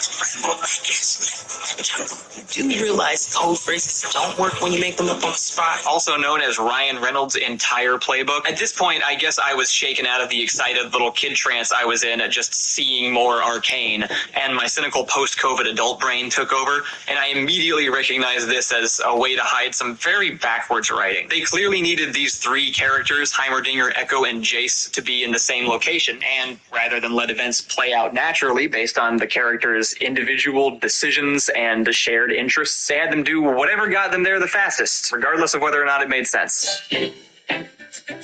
We can see some pretty major differences between the writing of both seasons by comparing how they handle similar moments. At the end of every act in season 1, the show directly confronts its central topic, which is the relationship between the two sisters. The end of its second act sees Vi and Powder finally being reunited for the first time since Vander's death. And like the rest of this season, it's the best version of this I've ever seen. It's incredible how rare it is for characters to actually say everything on their mind when they have the chance. So many miscommunication dramas rely on everyone just not telling each other important things. And Arcane steers away from that by letting the world around Vi and Powder pull them apart so that they constantly have to fight against it. But, very importantly, they do. Powder keeps the smoke signal Vi leaves for her even after she thinks Vi is dead, and when she uses it, Vi shows up, and she doesn't hold back. They don't artificially stop their characters from communicating just to perpetuate the conflict. They don't need to, because they have all of these external factors to do that for them. 7 years of silence and misunderstanding isn't something that can be resolved in a couple of minutes. And Caitlyn is there to get this stolen gemstone back, and Echo and his crew show up to get the drop on Jinx, and everything goes wrong again before it can go right. But it's not because anyone stayed dramatically silent. In Season 2's version of this, the sisters again reunite after some incredibly undefined amount of time. Vi has seemingly forgotten about Jinx until she shows up and is like, "Hey sis, wanna go find our dead dad?" And Vi is like, "No, I hate you." Alright, the last time they saw each other, they were fighting to the death and were stopped only by glitch animations ripped. My phone died. Lame. 1 second. We'll see what my laptop's at, and if I can pull it up on that. I'm getting polar beared. I was standing in place, and then they, like, wandered into me, and then they aggroed. I didn't even fucking do anything. I'm just here, man. That's what I'm saying, bro. These things are... They wandered into my turf. You come into my home? Like, and my God is their sweating. their range is insane. Once they have a lock on you, they will just track you. I'm going back in the Michael Bublé hole. Except I can't, because they can climb up there from the chests, so they're just gonna... Okay. I'm gonna nerd pull.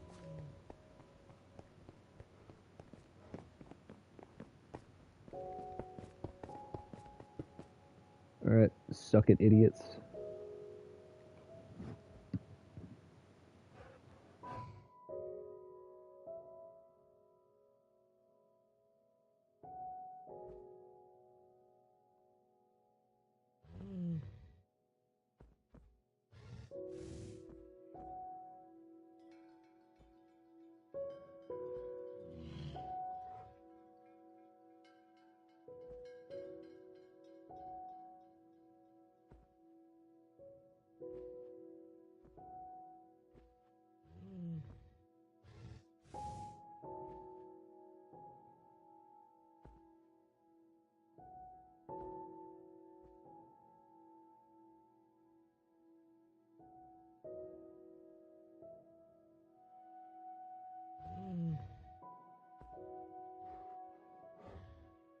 Hear this?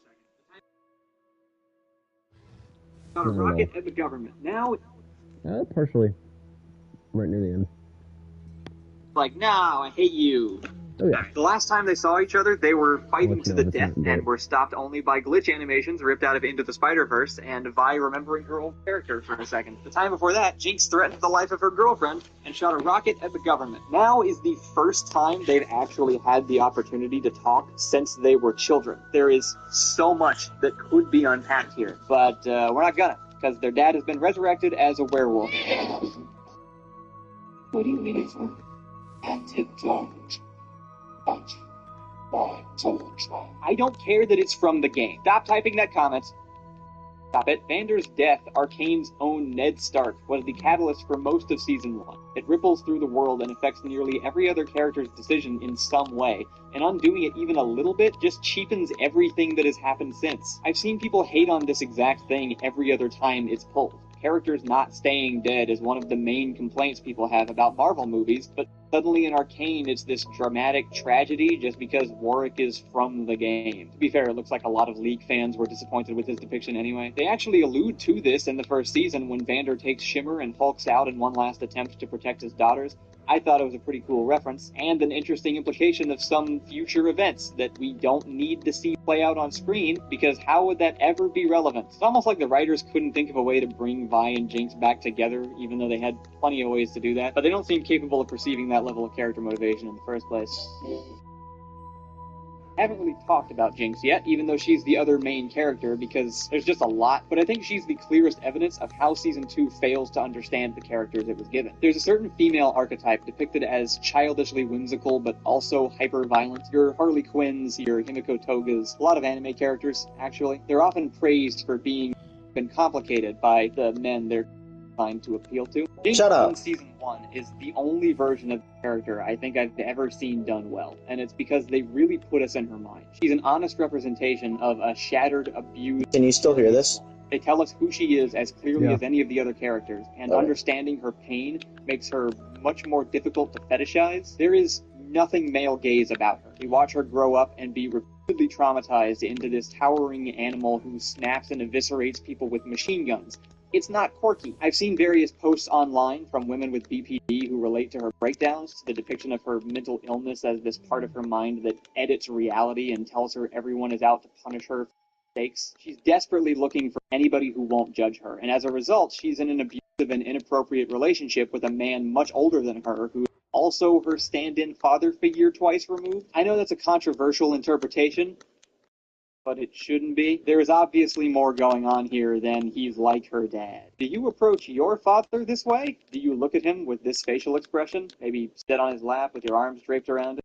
Discuss world domination plans? Again, there is clear intention behind this behavior. Somebody animated every frame of this on purpose. They don't need to explicitly state that their relationship has an inappropriate component. It's right there. It's also not remotely out of character. Silco is not a good guy. There's a bit of a comparison at play, even in the show, where you have Silco and Vander with the same goal, but each use very different methods to achieve it. And there's enough gray area to produce a whole subgenre of hot takes about how Silco was actually the whole story, but we just dissected both of these character motivations. There was one very easy metric of comparison. When Vander found two needy children on the street, he gave up his entire life to make sure they were safe, whereas Silco exploits every child and adult he finds to further his own goal. Jinx is the only person in Silco's life who he starts to prioritize over his own safety and interests. He still uses her as a weapon up until the very end of his life, when he's finally given a choice between his greatest ambition and her, and he claims to have chosen her. We'll never know for sure, but to Jinx, this was the only person to completely, except maybe Vander, who she also killed. Jinx killed both of them. She knows that. She doesn't just feel incidentally responsible. They both die by her hand, and it all haunts her. Her internal battles are visually represented by these stylized scribbles, which appear in her moments to show how dark everything feels to her. If you've dealt with any sort of self-hatred or had to push back dark thoughts that you didn't want, it's a very familiar and effective visualization of that.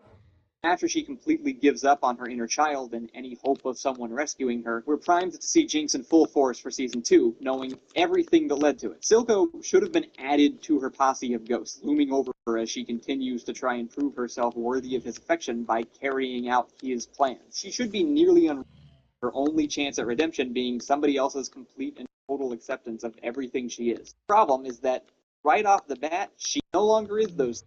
Get these visuals once in Season 2. In fact, her opening scene includes a monologue from inside her brain, and apparently, shooting her father was all it took to make her go away.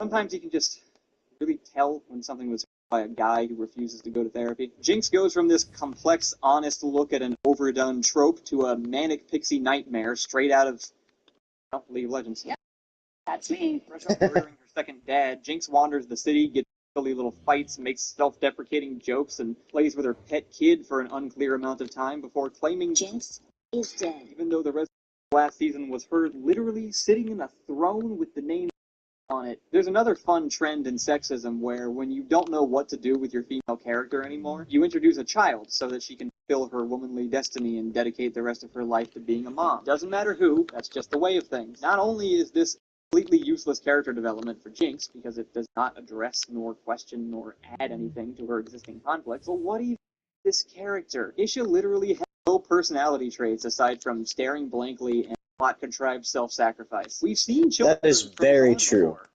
That opening scene, after multiple episodes, this little thought chibi that character Isha still was doesn't have her completely own pointless. identity. She's just there to give Jinx something to care about, because I guess all that gut-wrenching motivation one didn't cut it, and even that doesn't work. I get how Isha dying is supposed to be a big dramatic moment, like the daughter Jinx raised father she was trying to get back. Except her dad isn't really back anyway, and is also a werewolf. It just doesn't sell, you know? And the next time we see Jinx, she's just wallowing in generalized self-pity. Vi wakes up from nightmares about Isha's death for some reason, but Jinx has moved on to other problems, like finally getting a pep talk from non-stylized ghosts about ending the cycle of violence.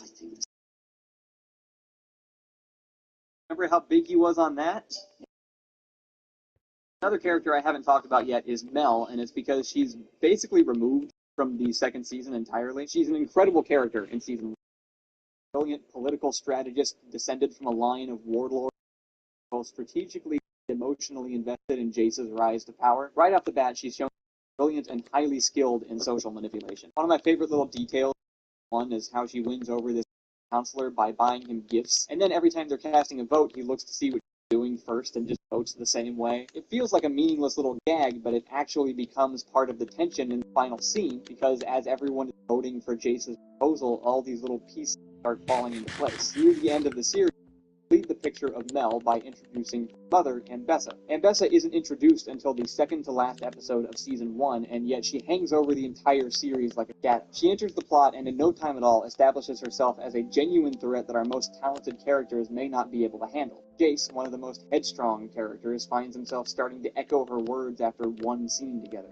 While Mel, who always seemed to know how to play each person, struggles to find a way to deal with her own mother. Ambessa also has an ulterior motive. She the weapons that Piltover is developing, and so a war between them and Zahn would benefit her. It's clear that Ambessa isn't here to fight. She's just going to stoke the flames and take the reward. In season 2, none of that matters, because Mel gets immediately kidnapped by witches and is completely isolated for the season. As for Ambessa, she now can't interact with her daughter, and Jace is off trying to climb out of a pit in an alternate universe, so there goes all of those dynamics that we established. Instead of having her be this larger-than-life Kingpin-type character, making every worse from the shadows, she effectively becomes a lackey for them. The concept of her wanting to encourage a war to speed up the development of Hextech weapons is still a present theme. It's just worse now, so much worse.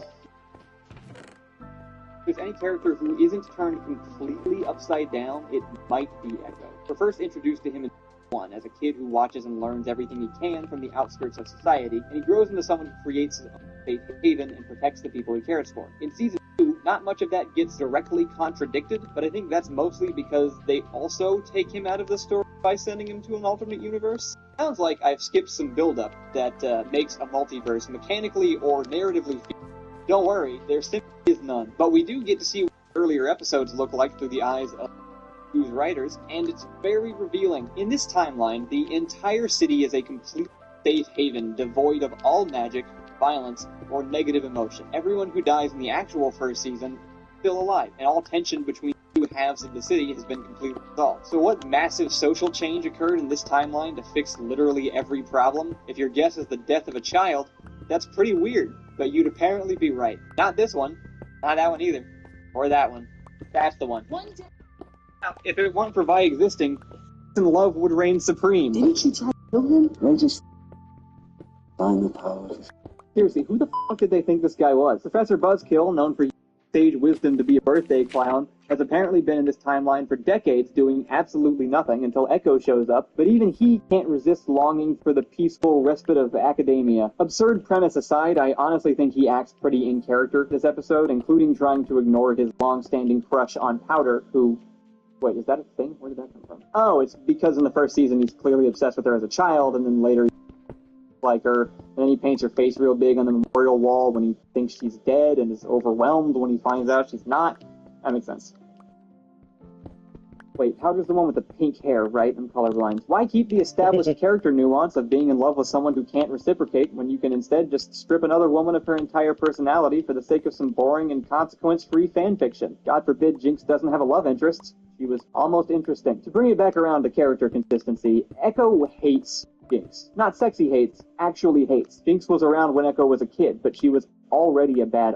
They don't hang out, and they don't really share interests. He's much more interested in fighting, like Vi. And for his entire adult life, Jinx has been a terrorist that ruins the lives of the people he cares about. She literally murders the girl he's dating, who looks like Vi. This whole episode reads like a weird conservative sci-fi. All the poor people culture get overwritten by proper society. Any past transgressions are erased in the name of forgiveness. The unpredictable, mentally ill assassin of the wealthy has been reduced to an easily manageable trad wife, and all because we killed the gays. The only thing really his 4-second rewind of the game. But we've actually already seen that. Not wrong, I guess. Give him the power to rewind time in Season 1, but during one of the most visually unique fight scenes I've ever seen, where Echo and Jinx are facing off on the bridge, the action and visuals are inspired by his ability. He starts off the fight by swinging his pocket watch in time with the music, which is in a 4/4 time signature. The whole thing plays out in slow motion, and he and Jinx are shown as children pretending to fight. Echo dodges 2 of Jinx's shots, but gets hit by the 3rd, and then we're ripped back into the present and watch the fight play out again, this time with Echo dodging the shot. All in 4 seconds. Awesome. I thought that was cool. And I don't know what part of the story is improved by the introduction of a magic time loop. Say hello to Sarah Lee Half-Loaves. No thanks. Right fit. Realize Hello. great size, less waste, all taste, more flavors. Flavor first me to bite say right. hi. You give a little Sarah Lee love. What? They told me to say hi, so I did. I always knew where my ideas were pointing. Never had a way to actually get there. You're a sheep. This is where Wix Harmony changed that. Yeah. Now, Device, but I guess they really wanted to do that. Writer's understanding of the arcane in this, the world's magic system and the thing the show is named after. You can hear this, right? The opposite of everything it was previously established to be. It is very clearly depicted that the arcane is a neutral force of nature. It does not have its own inherent morals, yet Heimerdinger has watched entire nations be destroyed by the people who wield it. It's a one-to-one parallel to technology and innovation in the real world, and it relies on deeply understanding your characters. So I guess it should be no surprise that in Season 2, I'd always presume this relationship with power. it is corrupt Better? because people didn't ask for its help nicely enough. The final nail in the coffin for me was the decision to have Victor travel back in time and become the wizard who saves Jace as a child in the first season. When this world was first presented to us, 2021. It felt enormous. We were watching the story of a handful of people in one city at one moment of time, but we could see so much more beyond the horizon. Just outside this eerily familiar steampunk oligarchy that exploits its lower class to maintain a reputation of progress and wealth, there are other races, other empires at odds with each other, and occasionally not-so-ancient wizards who play with the boundaries of reality and remind us of the vast chaos bubbling just underneath the surface of this fragile society. Sheer chance brings Jace in contact with the arcane, and we follow his story not because he's chosen or special, but because he's the type of person who will pursue this mystery. That's the only explanation we need. This single interaction suggests an entire world and get to fill with other context clues and our own imagination. Until it's Victor, and then the vast universe we were handed collapses into a singular, boring, closed loop. It's the same thing as the entire Star Wars extended universe, always somehow relating back to this one whiny, incestuous family. The city itself used to be a fully fledged character all on its own. It felt huge and densely populated, and everybody we were watching felt like one small piece of this interconnected society. In the first season, I could mentally map out all of the major locations. We got these big establishing shots. You could physically see how far one place was from another, and there was a sense of scale established by travel, like by jumping around on rooftops, or the hex gates being a big deal because they made long-distance shipments so much more accessible. But in Season 2, it feels like we're jumping between different maps in a video game, and a lot of the time they intentionally obscure the space to make it harder to spot inconsistencies, especially in the fight scenes, which are almost all fought in these smoky voids, or in the sky, or in their minds, so that it barely matters what happens or in what order. In comparison, even this simple fight scene from the first episode of Season 1 shows us the entire battlefield first, from multiple angles. It's clearly established where everyone is in relation to each other, and even what they're thinking going into it, so when the action starts, it's super easy to follow. Every move makes sense. Even as the fights get more complicated and flashy, it stays very obvious where everyone is and who's why. When we do get to see the surrounding area in Season 2, it's so empty. In the final sky battle, people are zipping around through these big towers, and I'm still not sure what they even are. They're just these giant, hollow chambers. Like, what are these rooms used for when they're not a battlefield? Why did somebody build them in the first place? That might seem trivial, but the first season puts so much thought into every building. See layers of time and life, and it reminds us that other people are here, even when they're not on the screen.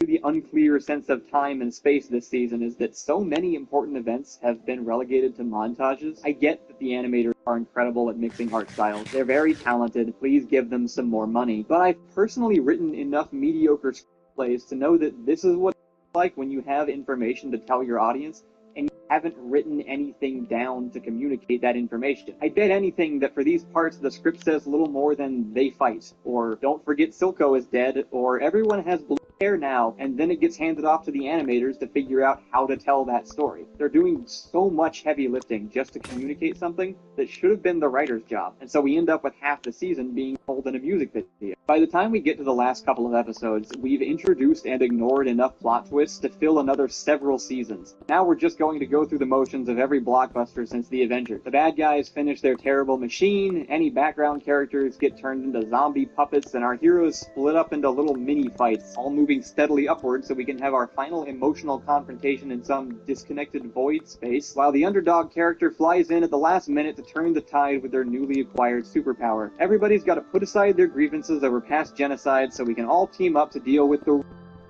disabled gay scientists. That's right. Season 2 asks the bold question, what if cops got to be the heroes for a change? People born as cops have too long been ignored and mistreated. They're just like us. We love cops here in Arcane. If I had any doubts left about how lazy the production was by this point, they made it as obvious as possible with one of the funniest unintentional gags ever.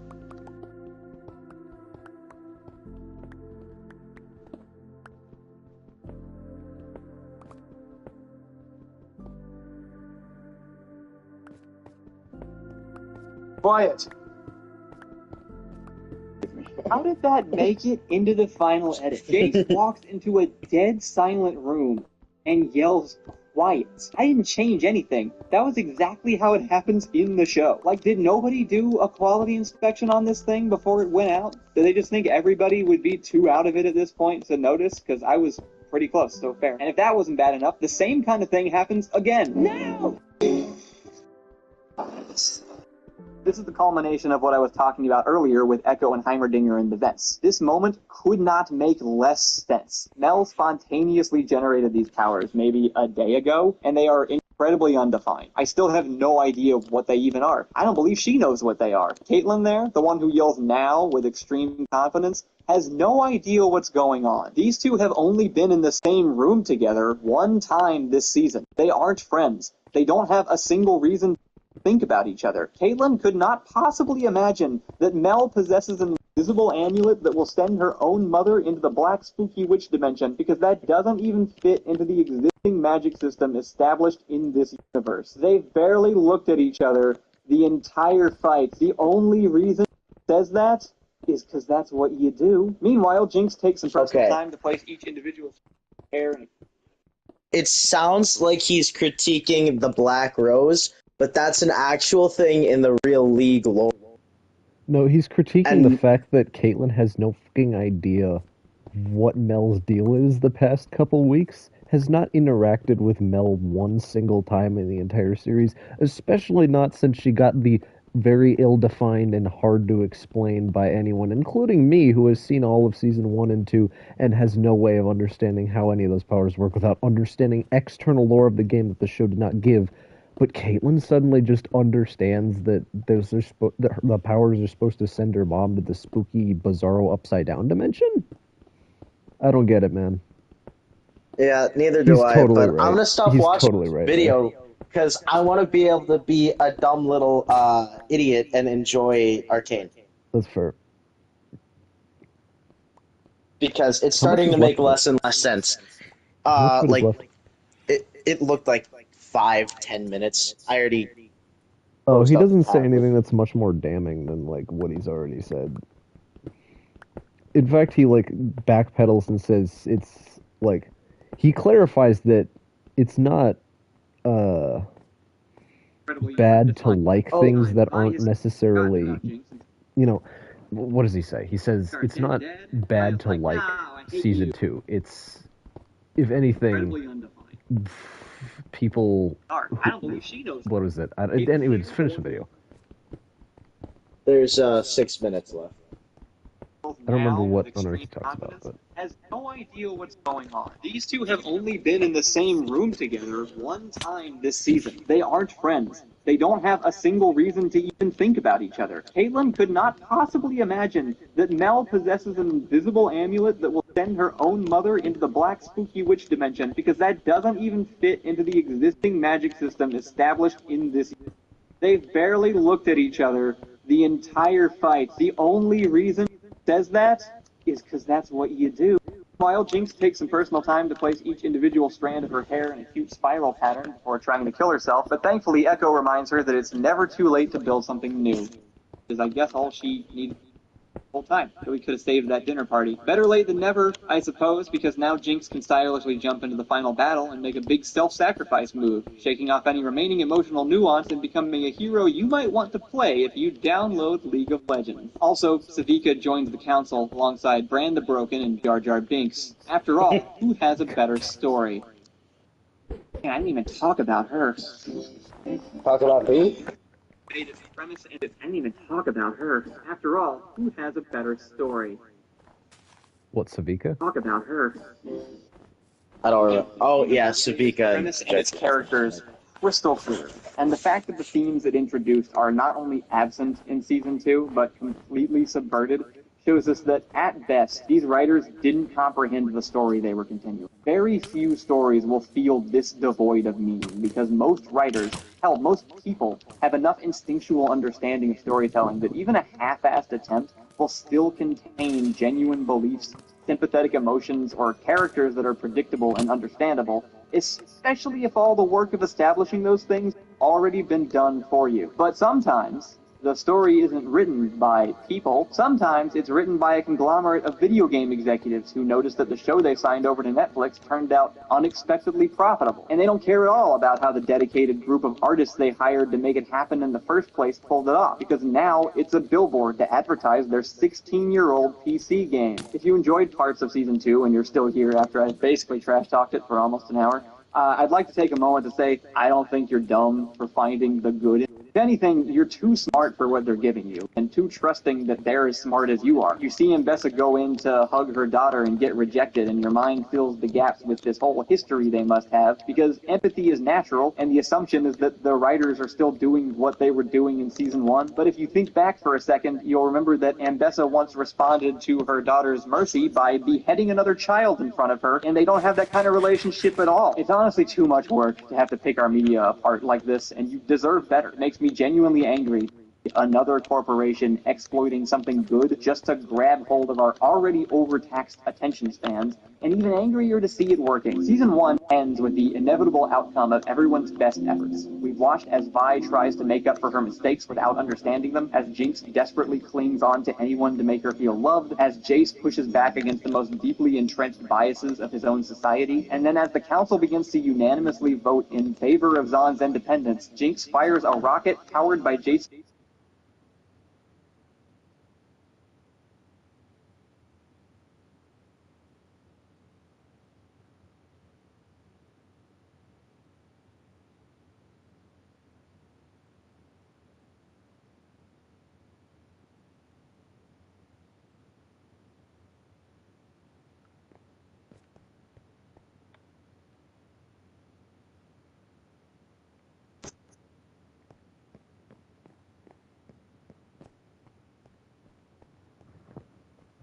My controller died. That's what I thought happened.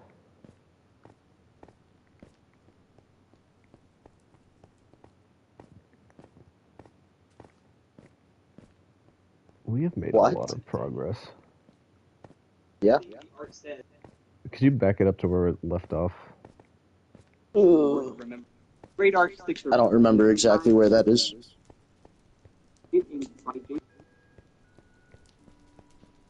That's fine. At all. It's honestly too much work. Take our media apart like this. Skip ahead 30. Makes me genuinely angry to see corporations. We know how everything is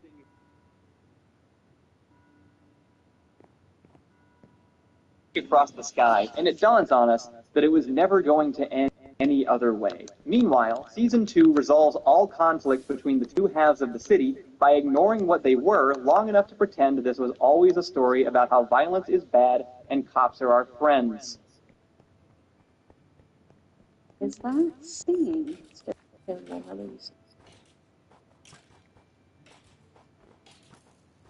And then they awkwardly edit the lesbians away from each other for the Chinese release while bragging about and leaking an extended cut of their sex scene to the US. One of these is art, and the other is an ad.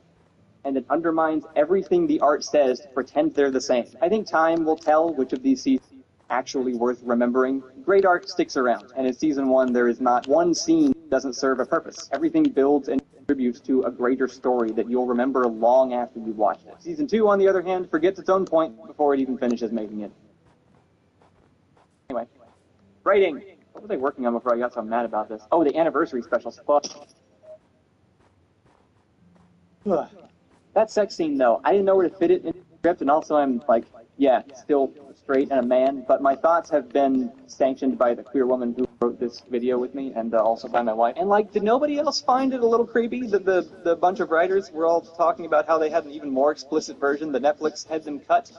Like, what other show would we allow to say that? And after this incredible scene of Jace and Mel in Season 1, everything is worse. Thank you for listening to my long rant. I'm still working on the anniversaries, albeit later than intended. I'm justifying it by saying that technically I'm still in the anniversary year, so it counts. If you'd like to support those videos, the Olympic tier is still available on Patreon, and will be up until I'm done. And I'll be crediting anyone who has donated even 1 month on that tier at the beginning of each episode. Thank you for watching, and I think I'll do another one of these next month too, because I need posting things. So if you have any suggestions or requests, feel free to leave them in the comments. I also have that whole list that I was making in a previous video that I'll be referencing. I'm going to finish this and send it to Backdoor, and then I'm probably just going to start writing the next one. So thanks. Goodbye.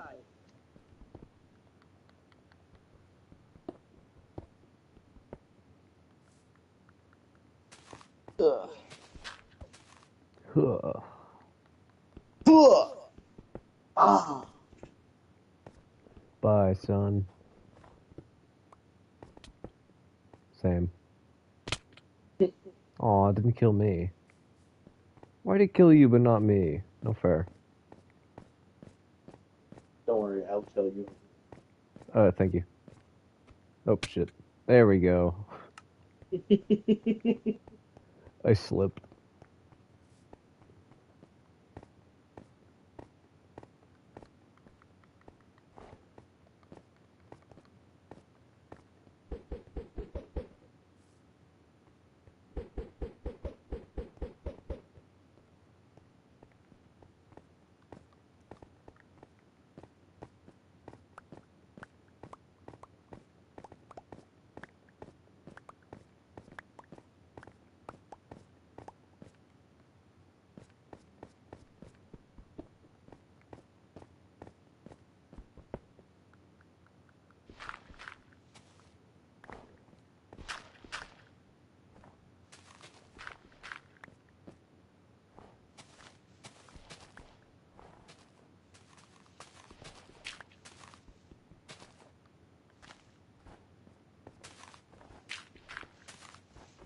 time is it?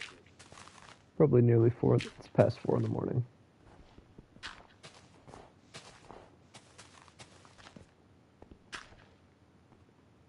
I'm gonna find a space to wrap up real quick. Well, not real quick, in a minute.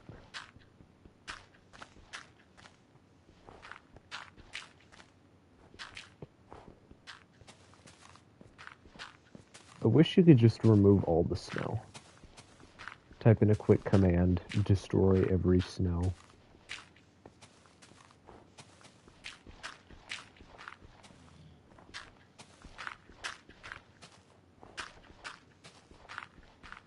This stuff is seriously annoying. Just like real life. No, it's worse. It's worse. Because in real life, snow doesn't just indefinitely pile up. If we had the weather command on this whole time, there would be snow everywhere. Like, if we had the weather cycle still actively going, we'd want to die right now. I mean, we still do. But we might actually, like, consider it. Yeah, it might be more on the table than it would have otherwise.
I think I might head to bed soon.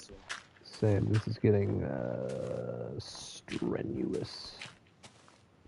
I want to die. Same. Why are we doing this seven. to a mountain? I don't know. I mean, like, it's not like I have an alternative of something better to do with my time, but why? We could definitely be doing something more enjoyable. Like Far Cry 5 public lobbies. Do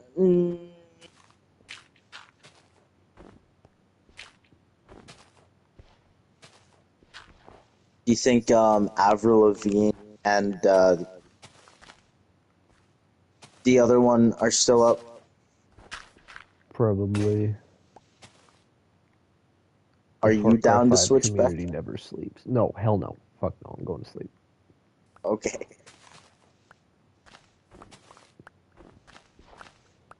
Unless you're down to play factions. I'd have to download remastered. I was joking. Plus, you don't have the free PS Plus exploit, so you'd have to install that or purchase it. I'm not doing that. Yeah, I still have that free PS Plus that I've essentially had for the past 4 years. Dude, how? I don't know. I've just cheated at PS Plus for years unintentionally. I can play any game online for free, and I have full access to the PS Plus catalog. That's base. I've never paid for a single month of PS Plus.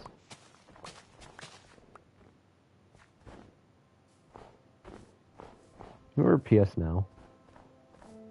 I do. Yeah, it just got assimilated into PS Plus to be basically Xbox Live and Game Pass. Or Game Pass, yeah, they did the same thing. Yeah, the exact same thing. Gotta meet them industry standards.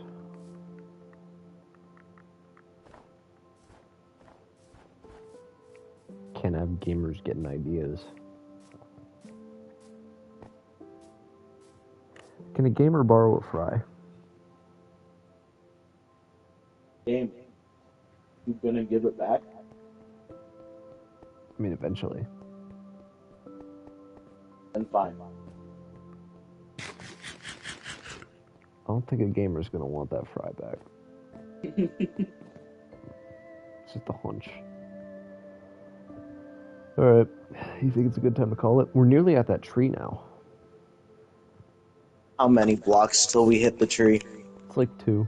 Oh, a friendly reminder that when you place this bed, the wall was right here. Yep. And if I had to wager a guess, when we picked back up, when we got here, this is about kind of where we started from. I'd say so, yeah. Which is pretty nuts.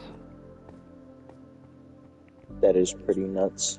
Want me to time the full walk from one side to the other? Yeah. Second. It's gonna be like a whole football field. Man, where's my stopwatch at?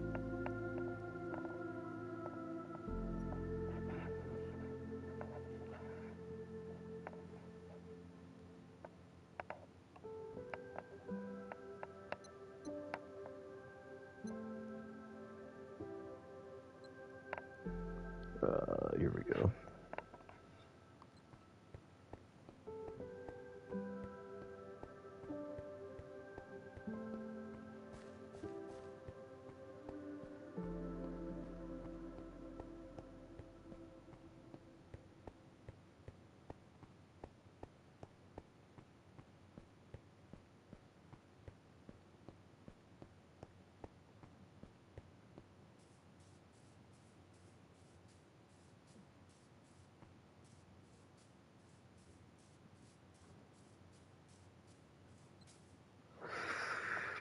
"34 seconds walking time, or roughly 35. We added 10 seconds today. Yeah. Holy shit. That's a lot of mountain, Batman.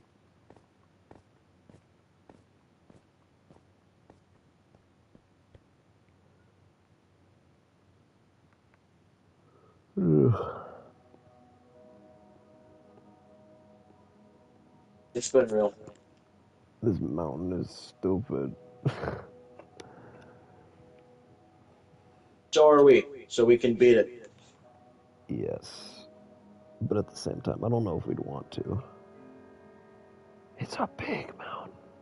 We'll keep going until we get sick of it. Yup. Then the 2-week Minecraft phase will collapse into a singularity. We won't be back to Minecraft for another 3 years. It'll take such a toll on us that we just won't be able to show our faces in this town again. Minecraft? Never heard of it. Where is it? Oh, it's a game. No, I remember CubeCraft 3D. Yeah, that was a good one. Is it like Terraria? Yeah, but like imagine there's a Z-axis. No, there's no way. There's no way. Yeah, no, I'm telling you. It's real.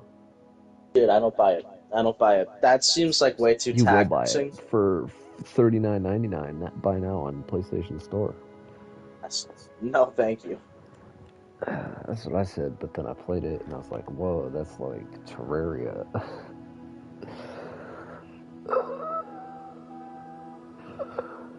Alright, I'm gonna pass out. It's been real. Yeah, I can't wait to go jump off a bridge. Yeah, me either. Yeah, Okay. boy. Have a good one. See you around.